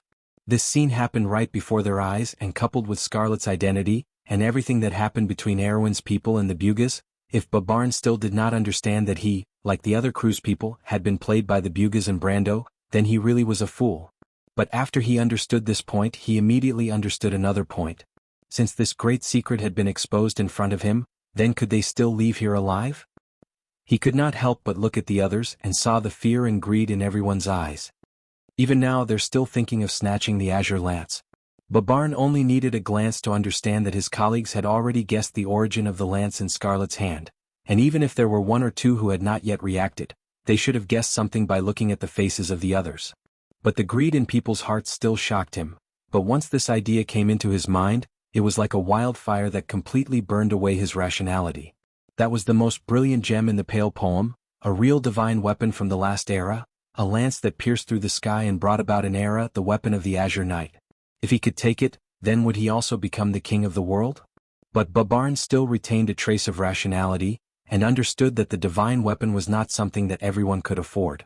It was impossible for him to monopolize this ancient sacred object. After all, the reputation of the Azure Lance was too great. The Wind Elves, the people of Cruz, the people of Fanzan, who did not covet it. Even the Silver folk like the Bugas may be tempted. Although the attitude of the Dragon clan was unknown, judging from their greedy nature, they would not give up easily. None of these forces were people that he could afford to offend. But Babarn understood that he still had a choice, and that was to offer the Azure Lance to His Majesty the Emperor. Once this idea came into his mind, it could not be stopped, and he felt more and more that this was the best choice. He could not help but lower his voice and say to the others, "Everyone, I'm sure you've already seen what it is. The conspiracy of Veronica and Count Tonagel has now been exposed before our eyes. Success or failure, it all depends on this move." When the others heard Babarn say this, they could not help but be slightly startled and looked at him with some surprise. However, these were the best of the best among the nobles. They immediately reacted, and some were even surprised. Initially they had no choice but to kidnap Scarlet to frame Veronica. But now, after hearing Babarn's words, they felt like they had unintentionally planted a willow in the shade. The Azure Lance was right in front of them. Who would believe that Veronica did not know about it? Even if it was possible, as the highest-ranking officer in this group, it was a dereliction of duty for them to discover this secret instead of her. Moreover, with such a valuable gift, presumably His Majesty would not be too hard on them. The biggest possibility was that not only would he not be hard on them, but he would also reward everyone greatly. At that time, as the heroes who brought the Azure Lance back to the Empire, even if the Cecil family wanted revenge, it would not be so easy. Even if it was done well, the Cecil family would only vent their anger on Veronica, as the Cecil family and the Ashrik family were sworn enemies. At the thought of this, all the Kurlutzian nobles couldn't help but breathe heavily. They looked at Scarlet with fear, but now there was only fanaticism left, like red-eyed gamblers. Viscount Babarn is right, with such a big secret she will not let us go easily. Whether you want to live or die, it all depends on this gamble. Don't talk nonsense, we all know that. Everyone together. A Kurlutzian noble replied in a gruff voice. It was not his original voice, but it sounded too nervous. Scarlet took a step back. They seem to have found the Azure Lance. She frowned and whispered to Ovina. What's the big deal, just kill them. Dead people can keep secrets, Ovina answered nonchalantly. Clearly she had thought of this when she unleashed that spear technique. She also understood that for Scarlet, it would not be a good thing for the Azure Lance to be exposed. After all, the Highlander girl was too weak. Scarlet listened to Ovina's words and did not say anything, only nodding. Freya might have been hesitant to kill without hesitation, but for Scarlet, it was not something she could not accept. She was a mercenary herself, and the experience she had over the past few days had made her more mature. She no longer had any illusions about her enemies. Scarlet was even a little upset now. If she had not rescued Babarn from under the ice, then there would not be so many things happening now. She thought that perhaps she should not have been so kind to outsiders. The only one who could respond with gentleness was the Lord. She raised her spear, as if whether or not she could defeat her opponents was still a question worthy of discussion. But after Ovina showed her that spear, the enemies before her were nothing but ashes. On the other side of the battle, the nobles were like red-eyed hyenas, driven by greed to draw their swords again. Sometimes people's hearts were just that crazy. Even if they knew that they were headed for destruction, they could not help but fight for their own interests. As long as the interests were significant enough, even to the point of driving people crazy, then they would truly go crazy. Both sides of the battle entered the battle with the confidence that they would win. It was a fierce battle. From the moment Scarlet held the real Azure Lance, her aura had changed. In fact, it was no longer her fighting, or rather, Ovina fighting. It was a lance that transcended the mortal world. In the eyes of normal people, the concept of battle was no longer applicable to what was happening before their eyes. To be precise, it was a one-sided massacre. The Azure Lance was above the rules of the law. Defense was nothing to it because it was going to hit, so it hit. The process of the spear's strike was now a complement to the final result. Because the blade of the spear tore through the human body, the whole world had to reluctantly add a process that happened halfway so that it would not look so abrupt. Scarlet held the spear, retreated 2 steps, and thrust the spear forward. At that moment, the crew's noble seemed to have voluntarily delivered himself to the blade of the spear. With a look of despair and disbelief, he met the attack head-on and was then pierced through. Scarlet's expression did not change. She threw the corpse off the spear and turned around to slash. The other crew's noble beside her raised his sword to block, but unfortunately, the magic sword was cut like tofu by the azure lance. Then the blade of the spear cut into his shoulder. Blood splattered as if everything was as it should be. In just a moment, the situation on the battlefield was decided. Babarn and the only remaining crew's noble retreated with pale faces. Until this moment, they understood why the azure lance could occupy such a position in the creation epic of the crew's people. Therefore, this was indeed a gift from the heavens to this world. It should not exist in this world, but because of a special mission, it had to lead the mortals to bring a new page to this world. This was the holy lance that transcended the mortal world. The cabin was shaking. Babarn drank a mouthful of water but still felt his throat dry. He omitted some of the process in his description, but the whole process was still thrilling in his description. The light in the cabin was a little dim. Because it was not a first-class cabin, the space was damp and narrow. At first glance, it looked like a cage where the sailors lived. There were a few hammocks in the barrel-shaped cabin, and 3 people were sitting on the hammocks. Babarn, Boimere, and another noble who was also wearing a beautiful coat. The 3 of them did not look like people who should be in such a low-class cabin, but now they did not look uncomfortable at all. In fact, they did not dare to feel uncomfortable. Viscount Bernie sat opposite Babarn. He was the special envoy of the Queen who secretly accompanied the diplomatic group. He originally had a special mission, but now he had to go back with the ship first, and did not even have time to set foot on Erwin's land.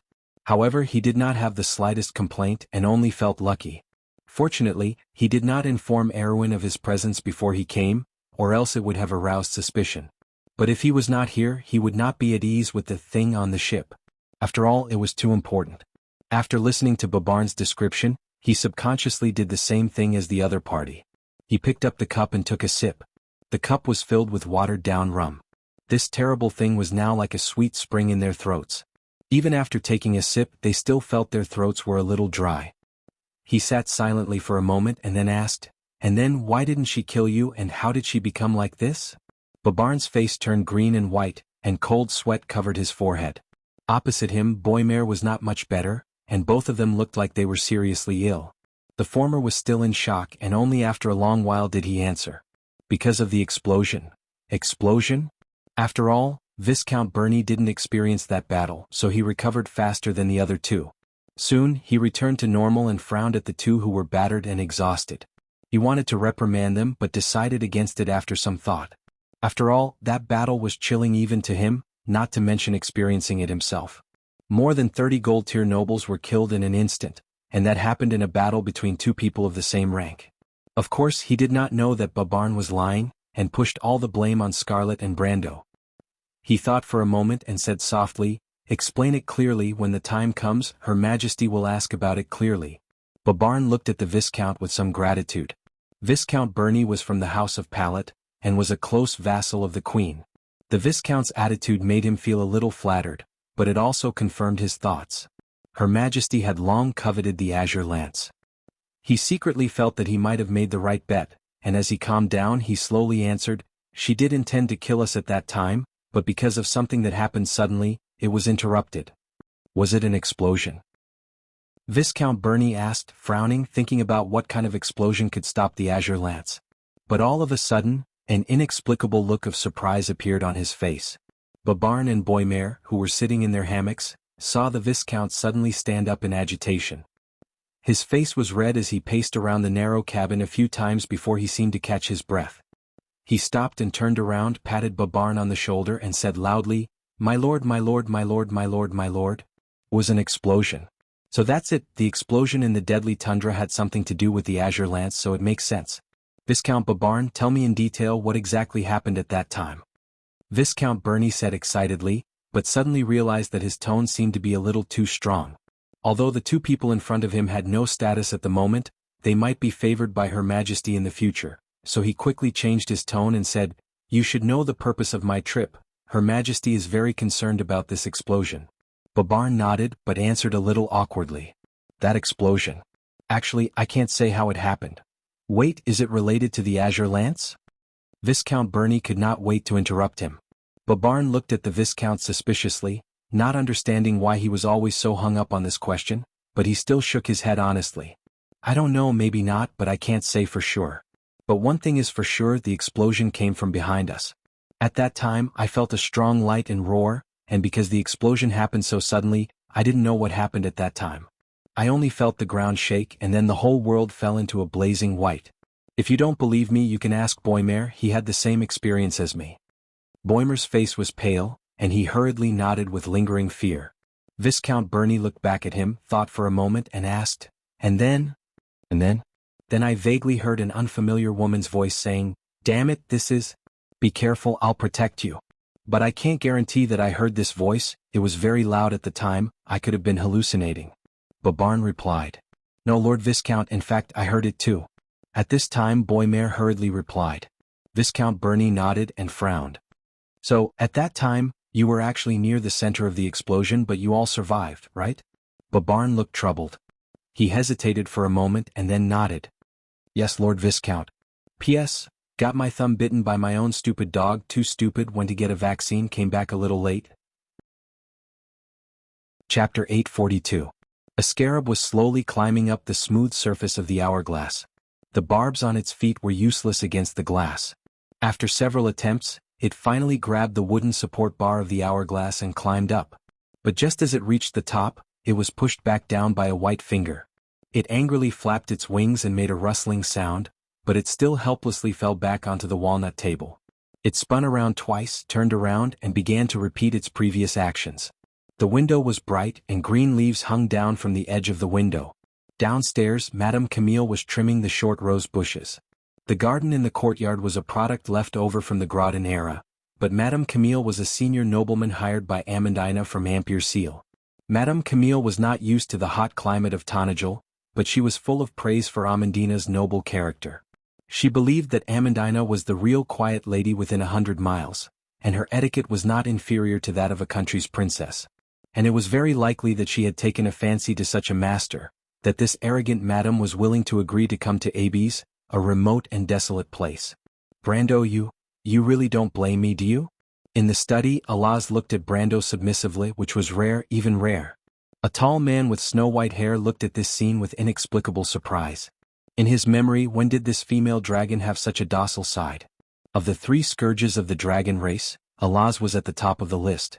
If he were to tell others about her current appearance, he was afraid that no one would believe him. He felt that this must be an illusion, or that the sun outside was too bright and dazzling his eyes. Speaking of which, it was strange that after the end of summer, the temperature did not drop but instead rose. Recently, the weather was getting hotter day by day, as if they had returned to the hottest days of summer. It had been almost 2 weeks since it rained. My lord, this is not Miss Allah's fault, it was my negligence. Medisha quickly said softly. Brando glanced at the silver elf princess. He knew that this was most likely the little dragon's negligence. At that time she used the star-shaped stone as a stool, and then completely forgot about it when she went to save people. And most likely Medisha did not notice it, and Erek seized the opportunity. Now that Scarlet was missing in the explosion, the little dragon was anxious all day, but Brando did not expect her to care so much about his attitude, which made him a little less angry. In fact, he was not worried about Scarlet. When the star-shaped stone exploded, the myth of Milos appeared in time to protect everyone present, and the father of the frost giants also confirmed that the mountain girl did not die in the explosion. If the word of a god was not enough to be trusted, then the fact that the azure lance was not found in the ruins later proved the same fact. The question now was where Scarlet was missing, but this was not the main problem. Scarlet's current strength was not much of a match for her in Erewhon, so Brando was not very worried about the mountain girl's misfortune.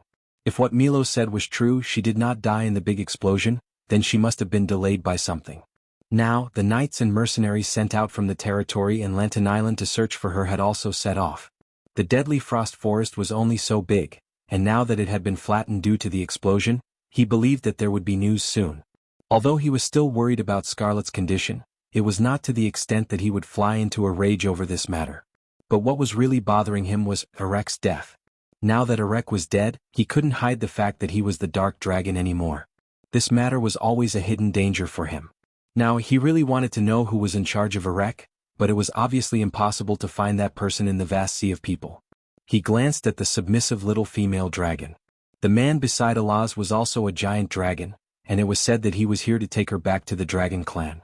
Because this guy was suspected of cheating in the exam, she was put in solitary confinement. This was also her own fault, but she was really pitiful. He could not help but shake his head and replied softly, "It's nothing. How long will you be back this time?"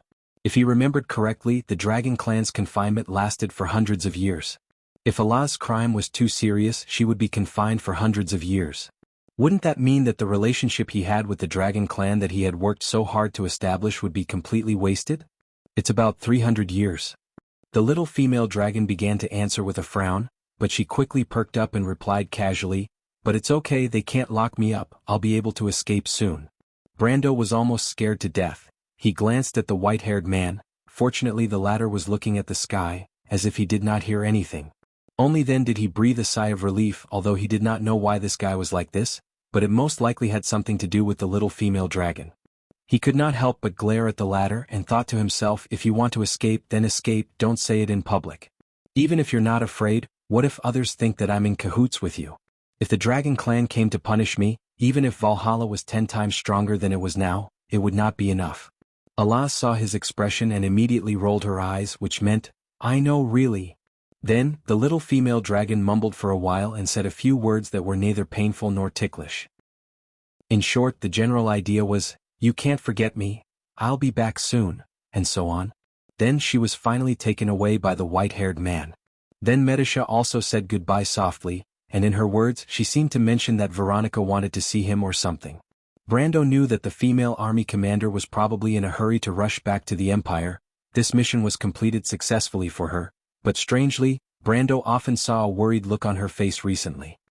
He nodded in agreement, and soon only the two of them were left in the room. After the study was quiet, Brando looked out of the window again.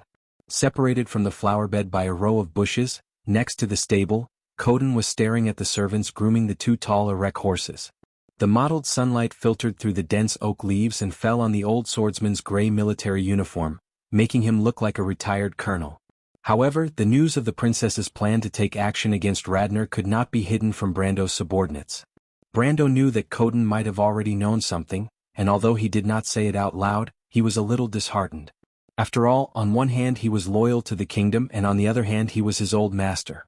His position in the castle was now closer to that of an old butler, and Brando also allowed the old swordsman to have his way, partly because of his relationship with his grandfather, and partly because he regarded Coden more as Tanagel's guest rather than his subordinate.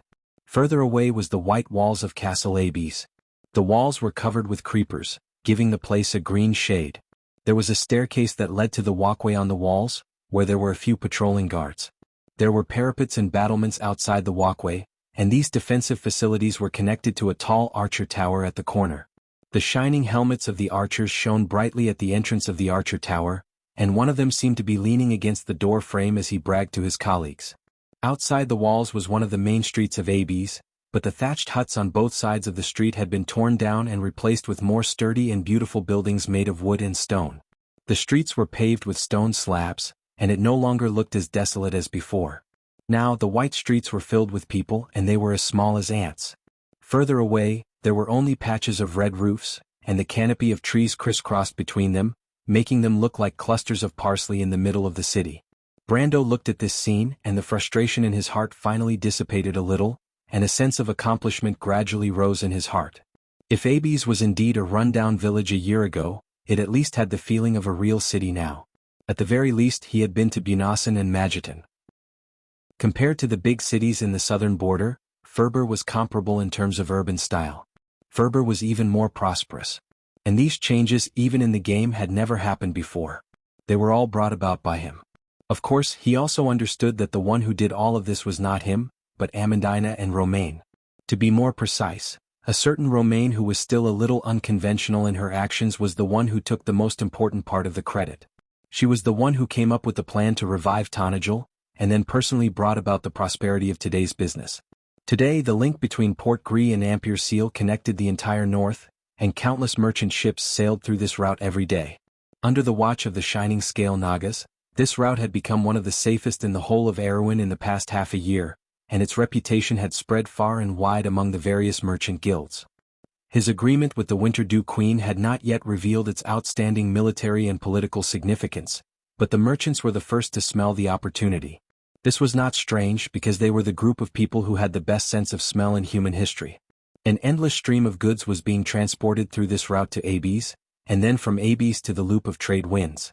There was no need to worry that these goods would not find a place to go, and the dark forest was a truly fertile land waiting to be developed. In just the past 2 months, the students and subordinates that Grandmaster Bosley had summoned from all over the world had explored 2 or 3 areas of the forest. There were silver, gold, copper, and even mithril. There was also the best forest, countless prey, all kinds of precious plants and fertile soil that had been deposited over thousands of years. In the past, the terrible environment and terrifying monsters in this forest had stopped pioneers, but now the flame of order in the heart of the loop of trade winds had been ignited, and with the entire Kalanga mountain range as the center, order was being restored. The druids and tree elves had also joined Brando's war chariot, opening the last door for the people of Erewhon. The goods transported from all over the north were quickly turning these buried treasures into reality. The merchant ships gathered at the port took them back the way they came, and turned them into manpower, technology, and magical resources that Brando desperately needed.